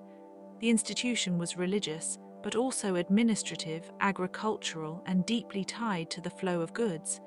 In that sense, the temple was not separate from the life of the land. It absorbed the life of the land and gave it a ceremonial form. A quiet fact, easy to overlook, is that many temples were not isolated monuments at all, but centers of employment and movement. People came and went with deliveries, with petitions, with repairs, with seasonal duties. There were craftsmen who knew how to carve stone, glaze faience, stitch linen, or paint red and black outlines with patient precision. There were boatmen who understood the river's moods. There were quarry workers, transport crews, and teams of men who pulled heavy blocks along prepared roads, while others poured water in front of sledges to reduce friction. That image, simple and practical, is one of the most human images in all of ancient Egypt. Effort made visible, heat and dust and coordination, the shared weight of a building still becoming itself. And perhaps, somewhere near one of those work crews, there was a boy carrying a water jar. He would have had no thought of millennia. He might have looked up at the wall being raised and seen only a vast surface of stone, not yet covered in relief. He might have watched the artisans sketch outlines in red before the final carving. He might have listened to older men speak of previous kings and older temples on the same site, and wondered whether his own name would ever matter to the future. It rarely does for most people, and yet that is not the same as saying it did not matter in the moment. A life is often meaningful, even when it is ordinary. The temples were also places where time itself could be layered in visible form. New kings often added their own inscriptions to older structures, sometimes respectfully, sometimes by overwriting what came before. A colonnade built in one period might enclose an older sanctuary from another. A doorway might stand where a wall had been removed. A later chapel might nest inside a still older layout, like a memory folded inside another memory. Egyptian sacred architecture was not always a single act. It was often a long conversation across centuries. This is one reason the ruins feel so textured. They are not only broken, they are accreted. They contain decisions, revisions, substitutions, restorations, and the quiet persistence of use. The Temple of Karnak, for example, was not one temple in a simple sense, but a vast assemblage built and expanded over a very long time, with precincts, pylons, chapels, obelisks, and courts that reflect changing dynasties and changing priorities. Walking through it, one feels that the ground itself has been read and rewritten. It is almost like hearing many voices in the same room, each speaking softly, each preserving a little of its own age. At Luxor, too, the avenue once linked temple to temple, and the sphinxes along the processional road seem to keep watch over a ritual geography now partly returned to silence. Such avenues are not merely monumental design. They are ceremonial stretches of space, meant for movement in ordered time. One can imagine the slow procession of statues and priests, the sound of drums or chants, the disciplined pace of those carrying sacred images. And beyond the festival, the same avenue would have sat quietly under the sun, holding only dust, shadows, and the occasional traveler. The quietness after festivals must have been especially noticeable. Crowds would come for great occasions, when divine statues were moved from one place to another, when the god's presence was displayed in public, when the city itself seemed to gather around the temple walls. Then, afterward, the streets would empty again. The ribbons, flowers, and temporary decorations would be gone. The temple would return to its ordinary solemnity. This return to stillness may have been one of the most reassuring aspects of ancient religious life, because it meant the sacred could be both splendid and familiar. There is something tender in the thought of children near these sites. They would have learned the layout of spaces that many tourists now enter only once. They might have known the difference between a public court and an inner chamber by instinct. They might have been sent to carry messages from one workshop to another. They might have played near processional roads when no ceremony was underway, chasing each other between columns or hidden behind piles of stone chips. Their world would have included the smell of mortar, the brightness of painted plaster, and the familiar warning to stay away from certain doors. Sacred architecture, after all, also has boundaries, and children everywhere seem to know both the temptation and the rule. The priests themselves were not always the remote figures imagined by later storytelling. Many were part of a practical hierarchy of duties, rotations, and expertise. Some had technical knowledge of astronomy, calendrics, ritual purity, or archive keeping. Others served in more temporary or local capacities. There were also high officials who moved between priestly service and state administration. In Egypt, religion and government were closely intertwined, and the temple often reflected that union. Yet even this structure had room for human complexity. A priest could be devout, ambitious, weary, learned, anxious, or humble. Ancient people did not become less individual simply because they lived within a formal system. The scribal tradition, especially, lends the temples a quiet intellectual atmosphere. Consider the careful recording of offerings, the lists of temple personnel, the inventories of equipment, the ritual texts copied and recopied across generations. The temple was not only a place of performance, but of documentation. This written culture allowed memory to outlast the short span of human life. A list of bread loaves, a hymn to a god, a record of a donation, a legal note about land. These things may seem modest, but together they formed the paperless or papyrus-based nervous system of the temple world. They made continuity possible. Even the materials of writing feel appropriate to the atmosphere. Papyrus, fragile but elegant. Reed pens cut with care, ink made from soot or red pigment. Ostraka, those broken potsherds or limestone flakes on which quick notes could be made. A temple archive would have been a place of layered attention, where the sacred and the procedural met in the same room. One can imagine a scribe sitting cross-legged in the shade, waiting for a better angle of light to read a line, while the murmur of activity continues around him. His work is not dramatic, and yet it is one of the forms by which civilization remembers itself. Not all temple life was formal. There were moments of private devotion too. A worker might have offered a small prayer before a difficult task. A mother might have brought a child to touch a protective symbol. A traveler might have paused at the edge of the enclosure to seek blessing for the road ahead. Some temples developed chapels or niches that allowed individuals to make petitions. Deities such as Bes and Taweret, associated with protection, fertility, and household concerns, remind us that Egyptian religion included intimate anxieties as well as royal ideology. The gods were not only for kings and great processions, they were also for illness, childbirth, luck, dreams, and the quiet hope that life would remain intact. And dreams mattered. In a world where temples stood as architectural bridges between seen and unseen realms, sleep and dream could feel like neighboring states of being. A person might sleep near a sanctuary hoping for guidance, or interpret an unusual dream as a message from the divine. Temples were sometimes associated with healing, with incubation, with the possibility that a god might answer in stillness. This adds another layer to their atmosphere. They were not simply public monuments. They were places where the boundary between interior thought and cosmic order felt thin. It is pleasant to imagine the use of color before time faded it. So much of what survives now appears as earth tones and pale stone, but ancient Egypt favored brightness.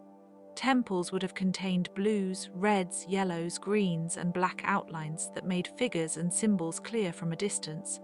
Scenes of offering, victory, divine presence, and royal legitimacy were all enlivened by pigment. In the warm light of the Nile Valley, these colors would have had a powerful effect. Stone alone is quiet, painted stone feels almost conversational. Even a simple border or a band of inscription could animate a wall. That paint has largely disappeared does not make the temples less beautiful. It makes them gentler. The eye is not overwhelmed. The imagination steps in. One can sense the original vividness without needing every hue restored. There is a special kind of peace in ruins that have softened with age. Their brilliance is no longer assertive. It has become memory-toned, like a melody heard from another room. The same can be said of the way temples interacted with the natural world. Birds nested in corners. Wind moved through broken chambers. Small animals made use of sheltered spaces. Dust gathered where once incense had been burned. The desert did not conquer the temples all at once. It entered gradually through cracks and edges and abandoned courtyards. This slow occupation by nature is not a violence only, it is also a kind of patient return. Stone yielded to climate, but not in a single dramatic gesture. Rather, the buildings became collaborators in the scenery of time. In some places, the approach to a temple would have involved water. Boats could carry statues, clergy offerings, or pilgrims along the river. The Nile was the great connector, and its floodplain gave meaning to the placement of settlements and sanctuaries alike. A temple near water could reflect the sky in the same serene way a pool reflects a ceiling. At dawn, the surface of the river might have been silver and almost cold. By afternoon, it would have mirrored the harsh brightness of the sun. At evening, it could turn deep and reflective, as if preserving the day in darkened layers. The temple and river together made a pair of enduring images. There is also the matter of temples beyond the most famous centers. Egypt's sacred landscape included local shrines, smaller sanctuaries, and village-level places of worship that rarely enter the grand retelling of history. These are important because they remind us that religion was lived across many scales. Not every sacred building had towering pylons. Some were modest in size but strong in meaning. A family may have known a nearby chapel for generations. A community may have brought annual offerings to a local god whose name is now obscure. The broad sweep of history tends to favor the monumental, but the daily life of belief often resides in smaller rooms. Some of the lesser-known temples and chapels were tied to specific forms of the divine, local manifestations, or protective deities whose stories have survived only in fragments. Others were attached to mortuary complexes, where the living maintained contact with the dead through offerings and ritual remembrance. In Egypt, the dead were not utterly removed from civic and spiritual life. Tombs, chapels, and temples formed a network through which memory remained active. The past was not sealed away. It was maintained, fed, and addressed. This maintenance of memory had a moral dimension as well. Names mattered. To preserve a name was to preserve a person's continuity. That is one reason inscriptions are so poignant. They are not only records of status or donation, they are acts of endurance. A carved cartouche, a title, a prayer for offerings in the afterlife, each one gestures toward the hope of being remembered. In a world without modern archives or digital storage, stone and papyrus became instruments against oblivion. Yet even stone erodes, so the hope was always fragile. That fragility may be part of what gives Egyptian inscriptions their emotional power. They are both confident and vulnerable. One might pause here to think of the craftsmen who set letters into stone. They knew the shape of a bird, a reed, a hand, a loaf, a seated figure. They knew how symbols could be arranged to honor a god or exalt a king. Their work required exactness, but not coldness. The hand that carves a hieroglyph also leaves a trace of style. Different workshops, different periods, and different levels of care all produce variations that specialists later study with great attention. Yet for the people of the time, these marks were not academic objects. They were legible, meaningful, and part of the temple's living speech. The gods themselves inhabited many forms. A temple dedicated to Ammon would gather not only a theological concept, but a whole history of local and national importance. A sanctuary of Hathor would evoke joy, music, motherhood, and celestial connection. An abode of Sobek would carry the strange and powerful presence of the crocodile, with all its associations of fertility, danger, and water. To visit a temple was to enter a world where divinity was not abstracted away from the environment, but embodied through it. A lion, a hawk, a cow, a ram, a crocodile, a falcon, a sistrum, a sun disk, these were not decorations in the modern decorative sense. They were modes of understanding reality. The mythology surrounding temples often reaches beyond architecture into stories of cosmic order. Creation narratives, divine conflicts, and royal legitimacy all found visual expression in temple art. Some walls depict the king offering mart, the principle of truth, balance, and right order to the gods. This gesture is quiet and formal, but the idea beneath it is immense. Human society, nature, and the heavens were believed to depend on a maintained balance. Temples were one place where that balance was enacted symbolically. The king's image offering to the gods was not merely ceremonial theatre. It expressed the ideal relationship between rule and cosmos, and yet, as time went on, the temples witnessed changes beyond any single ideal. Foreign dynasties ruled Egypt. New religious influences entered the land. Old cults shifted in importance. Greek and Roman periods brought new architectural forms and new ways of organizing sacred space. Some temples were expanded under these later rulers, who often adopted Egyptian titles and iconography, while also bringing their own cultural habits. The resulting buildings are reminders that ancient civilizations were never as static as they sometimes appear in summary. They changed, absorbed, adapted, and continued. In the Greco-Roman era especially, the temple landscape took on additional layers. Some sanctuaries were renovated with impressive precision. Others became more localized in use. New inscriptions might be written in Greek beside older Egyptian forms. The coexistence of languages in one sacred landscape is quietly beautiful. It suggests not conflict only, but translation. People were living in a world where traditions met, overlapped, and were interpreted through changing lenses. A temple could be both ancient and current at the same time. This long continuity is one reason modern visitors often feel a strong emotional response in Egypt. The structures are older than almost anything else in the surrounding cultural memory, and yet they are not dead in the mind. They remain active as images, as study sites, as places of slow awe. A person standing before a colossal statue may feel small, but not necessarily diminished. There is comfort in recognizing that human beings have long desired grandeur, order, and lasting beauty. The scale of the effort can be humbling. it can also be strangely restful. Not because one wishes to compete with it, but because one can let go into its patience. Even the damaged statues carry this patience. A face without a nose, a torso broken at the waist, a figure worn smooth by sand and touch, all of these still communicate. The incompleteness does not cancel presence, it softens it. In some cases, damage was caused by deliberate iconoclasm, in others by collapse, reuse, or ordinary decay. But the result seen today is often a calm one. The stone seems to be breathing more slowly. The figure no longer commands in the old way, but it persists as form. The same can be said of the temple spaces that have been repurposed over centuries.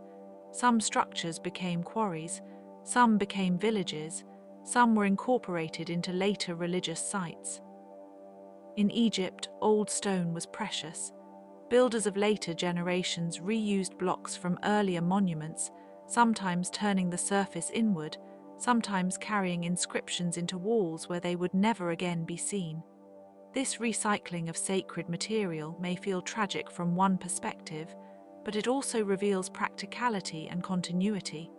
A building's life did not always end in a single moment. It could be transformed into the foundation of something else.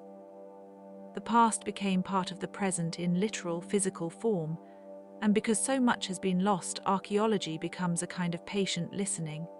Excavation is not only about revelation, it is about restraint. Dust is removed slowly, shards are labeled, wall fragments are recorded, inscriptions are photographed, translated, compared. Each fragment holds a different part of the story.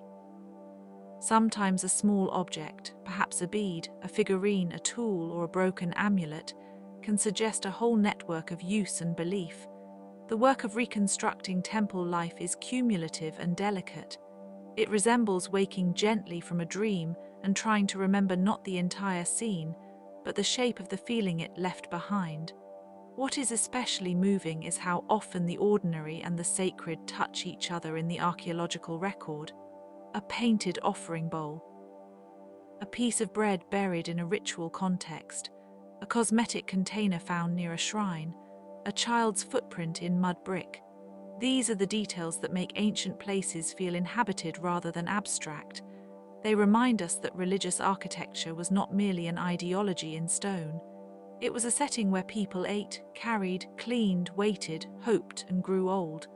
To imagine an old woman walking past a temple wall at dusk is not difficult.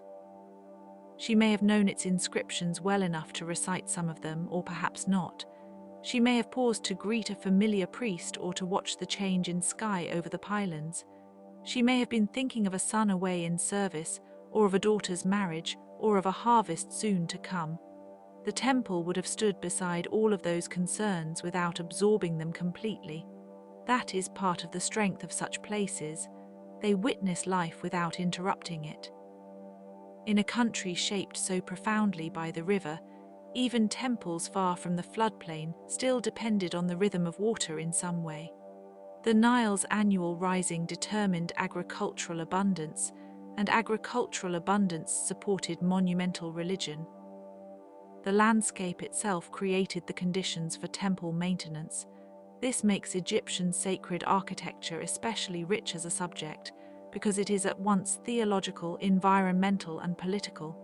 It belongs to the earth and the sky, but also to administration and labor. No single explanation is enough. The mythic imagination of Egypt, too, seems to hover over the ruins like a thin veil. Stories of Osiris, Isis, Horus, Ra, and other divine figures were not simply tales for amusement. They shaped the way sacred places were understood. The death and restoration of Osiris, for example, resonate deeply with mortuary and regenerative themes. The sun's journey through the sky and underworld offered a daily pattern of renewal. The battle between order and chaos was never fully finished. Temples gave these cosmic patterns a built environment, a place to be enacted in ritual and pictured in relief. Myths made the stone speak in a larger register, and as with all old civilizations, there is an emotional mystery that remains outside the reach of certainty. We can reconstruct layouts, translations, and historical sequences. We can identify deities, rulers, and architectural phases. But we cannot know exactly what it felt like to stand in the middle of a festival court at the moment the sun angled through the colonnade, or what a novice priest thought when he first entered an inner hall, or how a mason felt seeing his block fitted perfectly into a wall. Those private sensations are lost, yet perhaps the loss itself encourages tenderness. The gap invites quiet imagination rather than hard assertion. This is why the temples can be visited in the mind so peacefully. They do not insist on being mastered. They allow for partial understanding. They reward repeated looking. Each return reveals another detail: a damaged inscription, a worn threshold, a small chapel, a niche, a stair, a side door, a hidden name. The long duration of Egyptian sacred architecture becomes, in the end, a lesson in attention. To love these places is to notice how much can remain after so much has vanished. One can sit with that for a while in the dark. One can think of lantern light moving across a stone pavement. One can think of incense rising in a narrow column, then dissolving. One can think of the coolness inside a chamber after heat outside, the sudden quiet after a courtyard, the sense of entering a space shaped by human devotion across many centuries. The temples invite an inward pace, they slow the breath, they give the mind something stable to rest on. And beyond the temples themselves, the lives around them continue to expand the picture. Farmers who sent grain, sailors who brought goods upstream, quarry workers far from home, artists mixing pigments, guards at the gate, petitioners waiting in line, royal envoys, local families, festival singers, children learning names, elderly witnesses of change. Each one belongs to the same broad human weather around the stone. The temple is not separate from them. It is the place where their labor, hope, memory, and belief gather for a moment before dispersing again into the fields and roads and homes.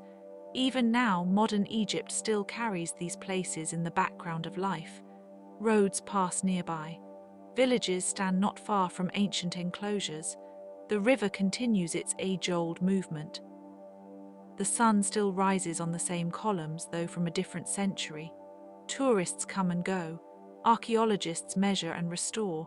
Local workers maintain, protect, and interpret. The temples have not left the world, they have simply changed their role within it. They are no longer centers of ritual power, but they remain centers of attention, scholarship, and wonder. There is grace in that transformation. A sacred building need not lose its dignity when its original function changes. Sometimes a ruin is not an end but another form of use. It teaches memory. It offers perspective. It slows the appetite for novelty. It reminds the present that civilization is made of long continuities as well as sudden events. It reminds us that endurance can be beautiful. So in the hush that comes before sleep, it is enough to picture the temples resting under their wide sky. The obelisks draw thin lines against the fading light. The walls keep their old inscriptions in shadow. The courtyard's empty. The river moves. Somewhere a bird settles into a niche. Somewhere a stone threshold holds the last warmth of the day.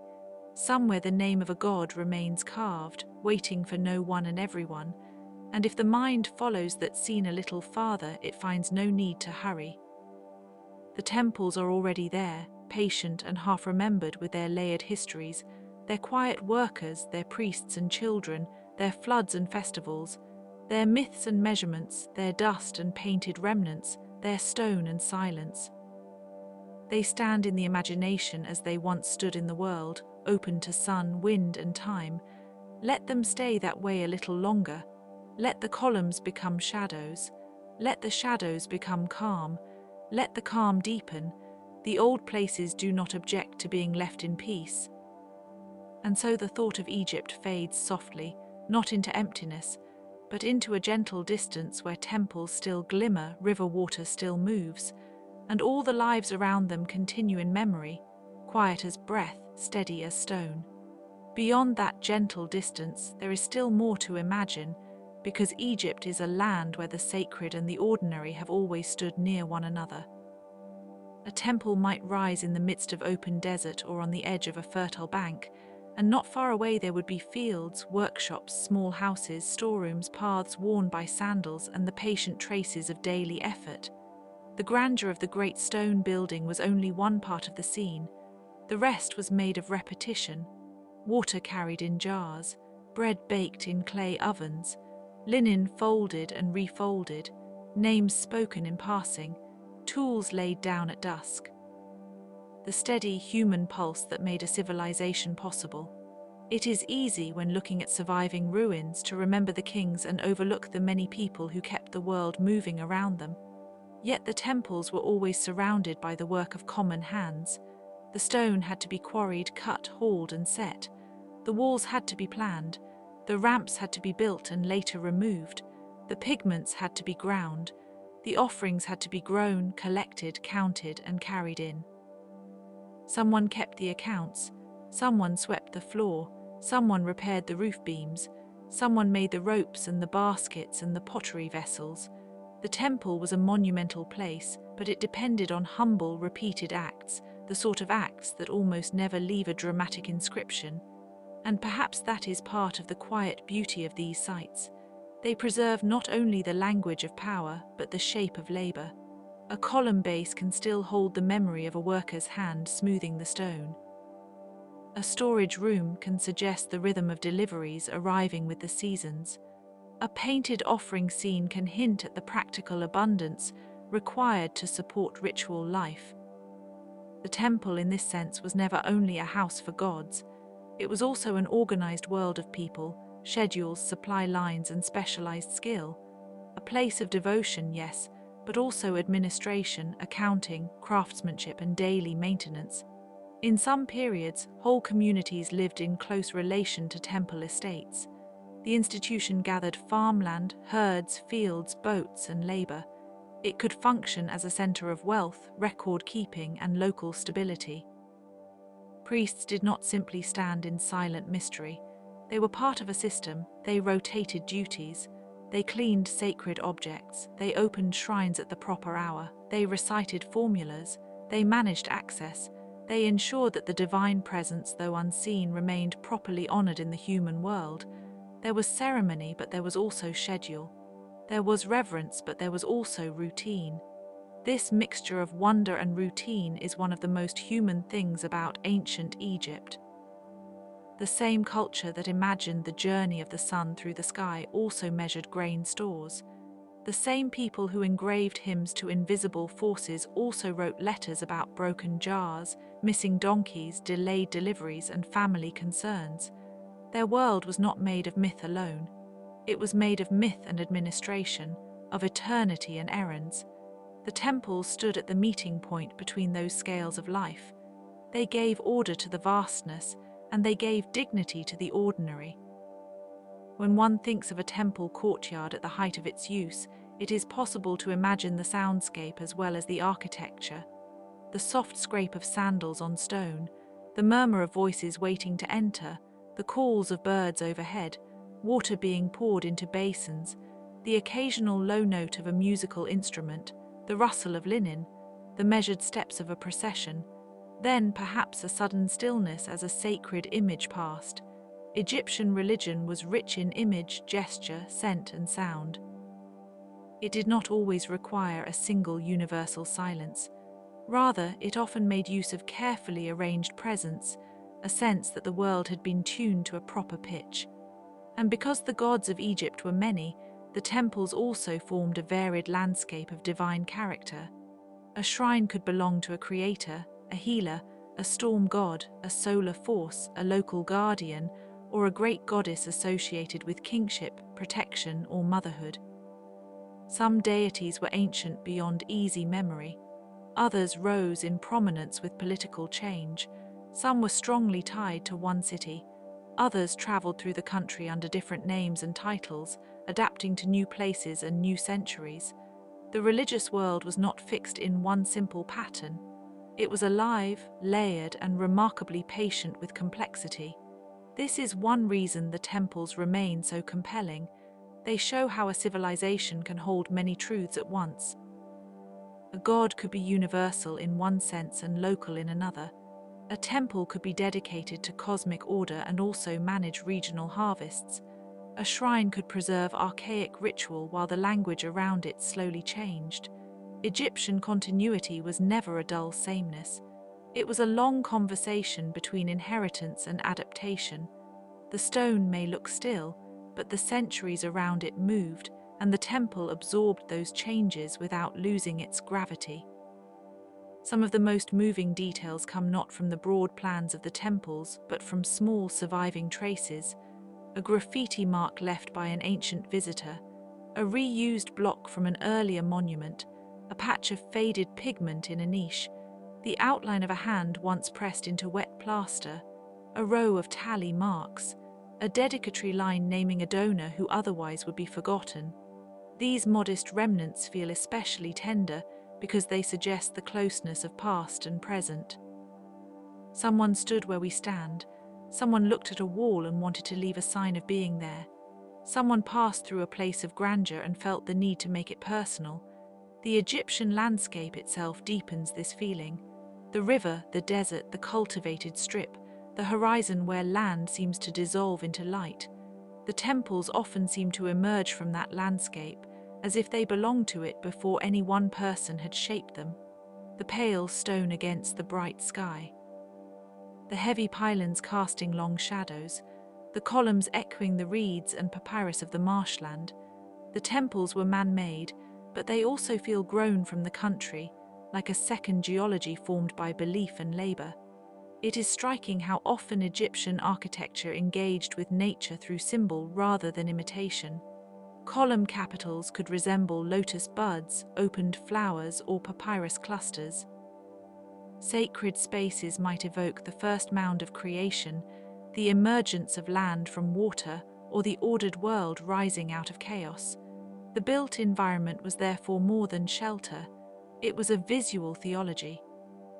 To walk through a temple was to move through a staged understanding of the universe, from outer openness toward inner mystery, from daylight toward enclosed sanctity, from public space toward the hidden place where only a few were allowed to go. And yet even that hidden place, for all its secrecy, belonged to a broader social ecosystem. Festivals regularly opened temples to larger crowds. Processional bark shrines carried divine images from one place to another. In certain seasons, the god could be shown to the people, or taken to visit another sanctuary, or paraded along the riverbank with music and incense. These events created moments when the boundary between sacred enclosure and public life softened. People gathered. They watched and waited. They participated in a shared sense of timing that connected them to the gods and to one another. One can imagine the mood of such a festival not as loud celebration in the modern sense, but as a careful lifting of the ordinary. The temple doors opened. The scent of resin drifted out. Garlands and bright cloths appeared. The crowd pressed together with curiosity and reverence. For a little while, the place that usually belonged to ritual specialists became visible to many.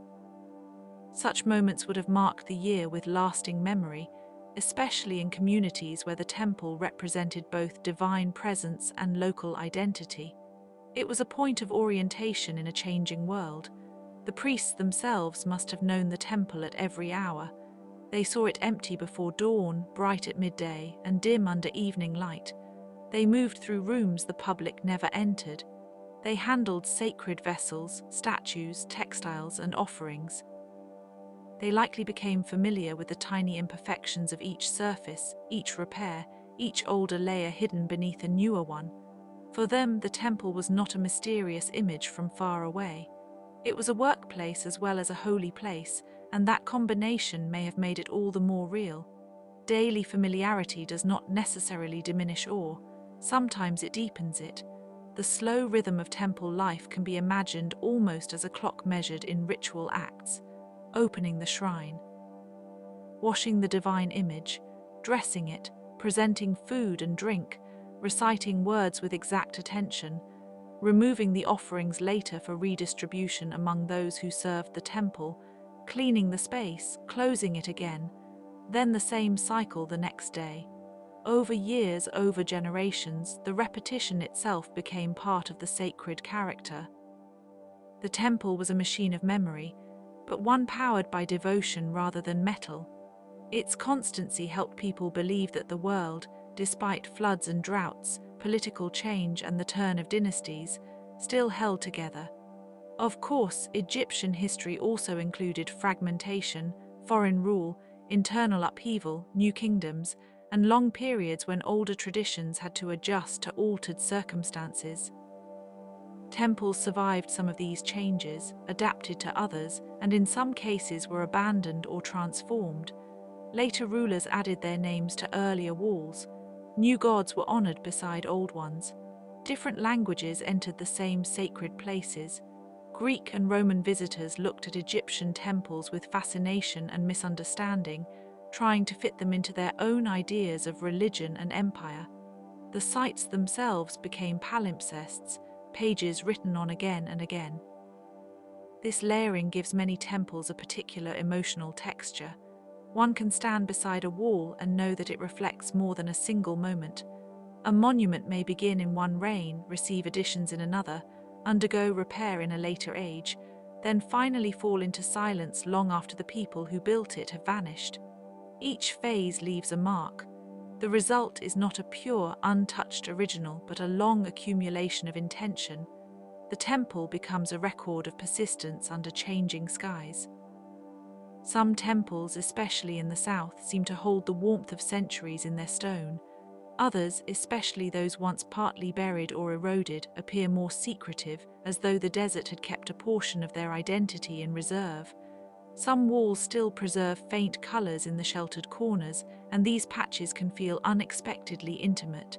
A blue line, a red outline, a yellow collar, a figure carrying an offering, a column where the old paint survives only in fragments like memory itself. It is easy to imagine that the ancient builders expected the colors to endure forever, yet the fragments are moving in their own way because they show both intention and loss at once. The temples also remind us that ancient people were careful observers of time. They tracked celestial cycles, seasonal changes, and ritual calendars.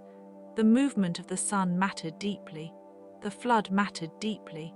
The appearance of particular stars could matter. The turning of the year was not abstract. It was embodied in the fields, the river, and the ceremonies that depended on them. A temple may align with the sunrise on a certain day, or frame the path of light in a particular season. These alignments were not merely technical achievements. They were ways of joining architecture to the larger order of the cosmos. To think about that in a bedtime hour is to think gently about scale. A person lies in a small room while, in imagination, a temple aligns with the dawn. A human life is brief, yet it can still participate in larger rhythms. The same sun that touched ancient stone also touches modern roofs, modern roads, modern water, and the sleeping faces of people who know nothing of pharaohs. Egypt's temples make that continuity easy to feel. They are old, but the sky above them is the same sky, and that simple fact can settle the mind.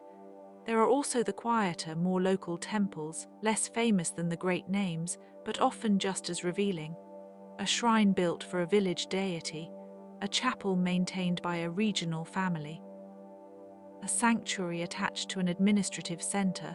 Some are now reduced to foundations or scattered blocks, their inscriptions partly erased, their scenes visible only in published drawings or old photographs. Yet even these lesser-known sites matter because they show how religion lived beyond the grand state monuments. They show a religion woven into local life, close enough to touch, close enough to support household memory and community pride. In such places, a god might have been especially loved for practical reasons: protection from disease, a safe birth, a good harvest, calm waters, a favorable outcome in dispute. Ancient devotion was not always distant or abstract.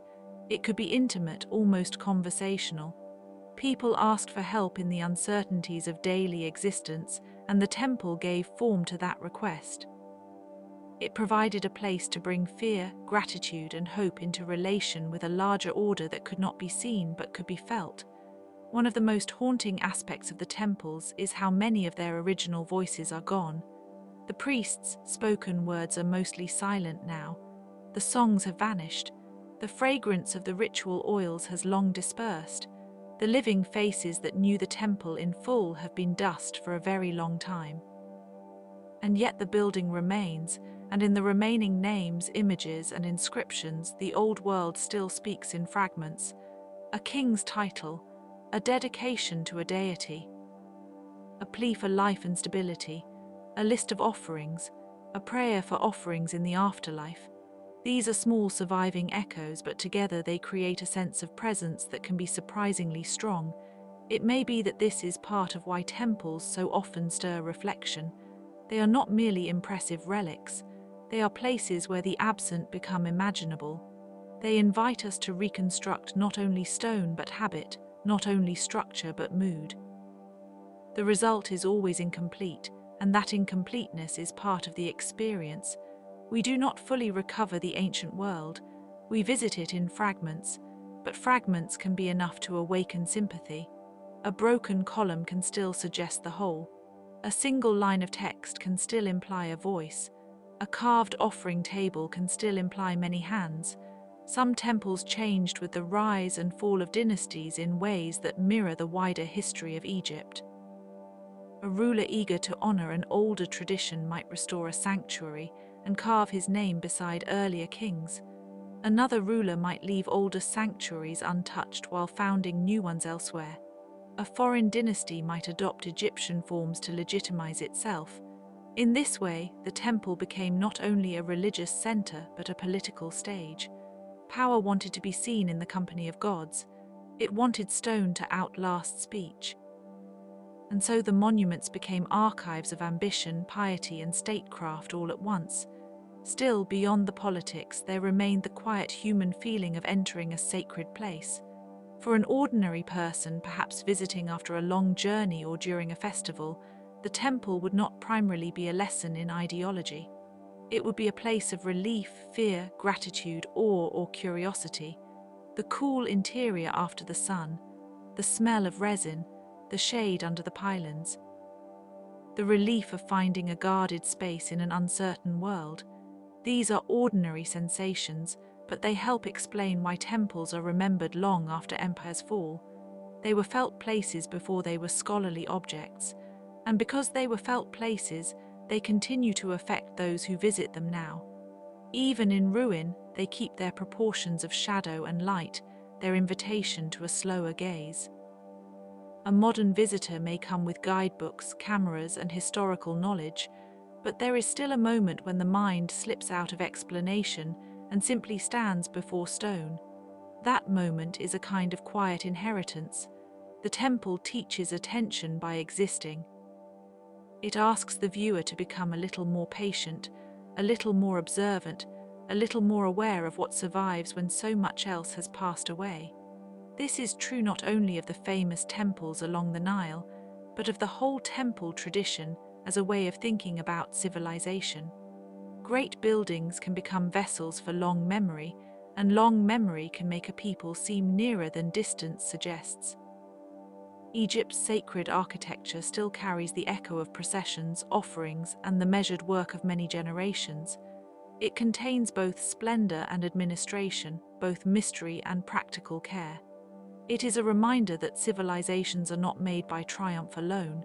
They are made by maintenance, by repetition, by the willingness to tend what matters day after day. So if the mind continues to wander through these quiet places, it may begin to notice other small things. The way a temple wall once reflected dawn, the way a statue in shadow would have been lit by a torch or a shaft of sun at a precise moment, the way a courtyard could fill with activity and then empty again, the way an inscription could praise eternal life while the writer knew, perhaps very well, how temporary human life is. The Egyptians did not forget mortality. They built against it, beside it, and within it. And in that effort they left behind not only tombs but also houses for the gods, which are perhaps another kind of answer to the same human question. If life is short, how shall we honor it? If the world changes, how shall we remember? If the river rises and falls, how shall we remain in rhythm with it? The temples do not answer in words. They answer in stone, in symmetry, in procession, in offerings repeated over centuries until repetition itself becomes meaning. Tonight, then, there is no need to carry the question further than the softness of the dark. It is enough to imagine a temple at rest. The columns are still, the paint has dimmed, the birds have settled, the river moves beyond the fields. Somewhere a last visitor steps away and lets the gate close gently behind them. Somewhere the old gods remain names carved into durable stone, names that once gathered voices and now gather silence. The silence is not empty. It is full of the lives that once moved through the courts, the storerooms, the avenues, the shade of the pylons, the thresholds polished by feet, the kitchens, the workshops, the river roads, the farms, and the homes that fed the sanctuary. It is full of the many people who labored near holiness without ever needing to name it in grand terms. It is full of the ancient habit of making order out of uncertainty. It is full of the cool endurance of stone. And so the temples of Egypt remain, not only as monuments to kings and gods, but as companions to memory. They continue to hold their place in the imagination with a calm that feels almost weathered into them. They ask for nothing except a moment of attention, and even that is offered quietly. In return, they give a sense of depth, of age, of continuity, of the slow dignity of things that outlast the lives that built them. Let the thought settle there. Let the river go on in the dark. Let the columns stand in their quiet ranks. Let the names in the stone remain where they are, half seen, half remembered. Let the lives around the temples drift gently into the background, not gone, only softened by distance. And as the last of the evening's attention loosens, let Egypt become once more what it has long been in the mind, a place of measured light, patient stone, and ancient human lives continuing softly at the edge of memory, while the temples themselves rest in peace beneath the wide, untroubled sky.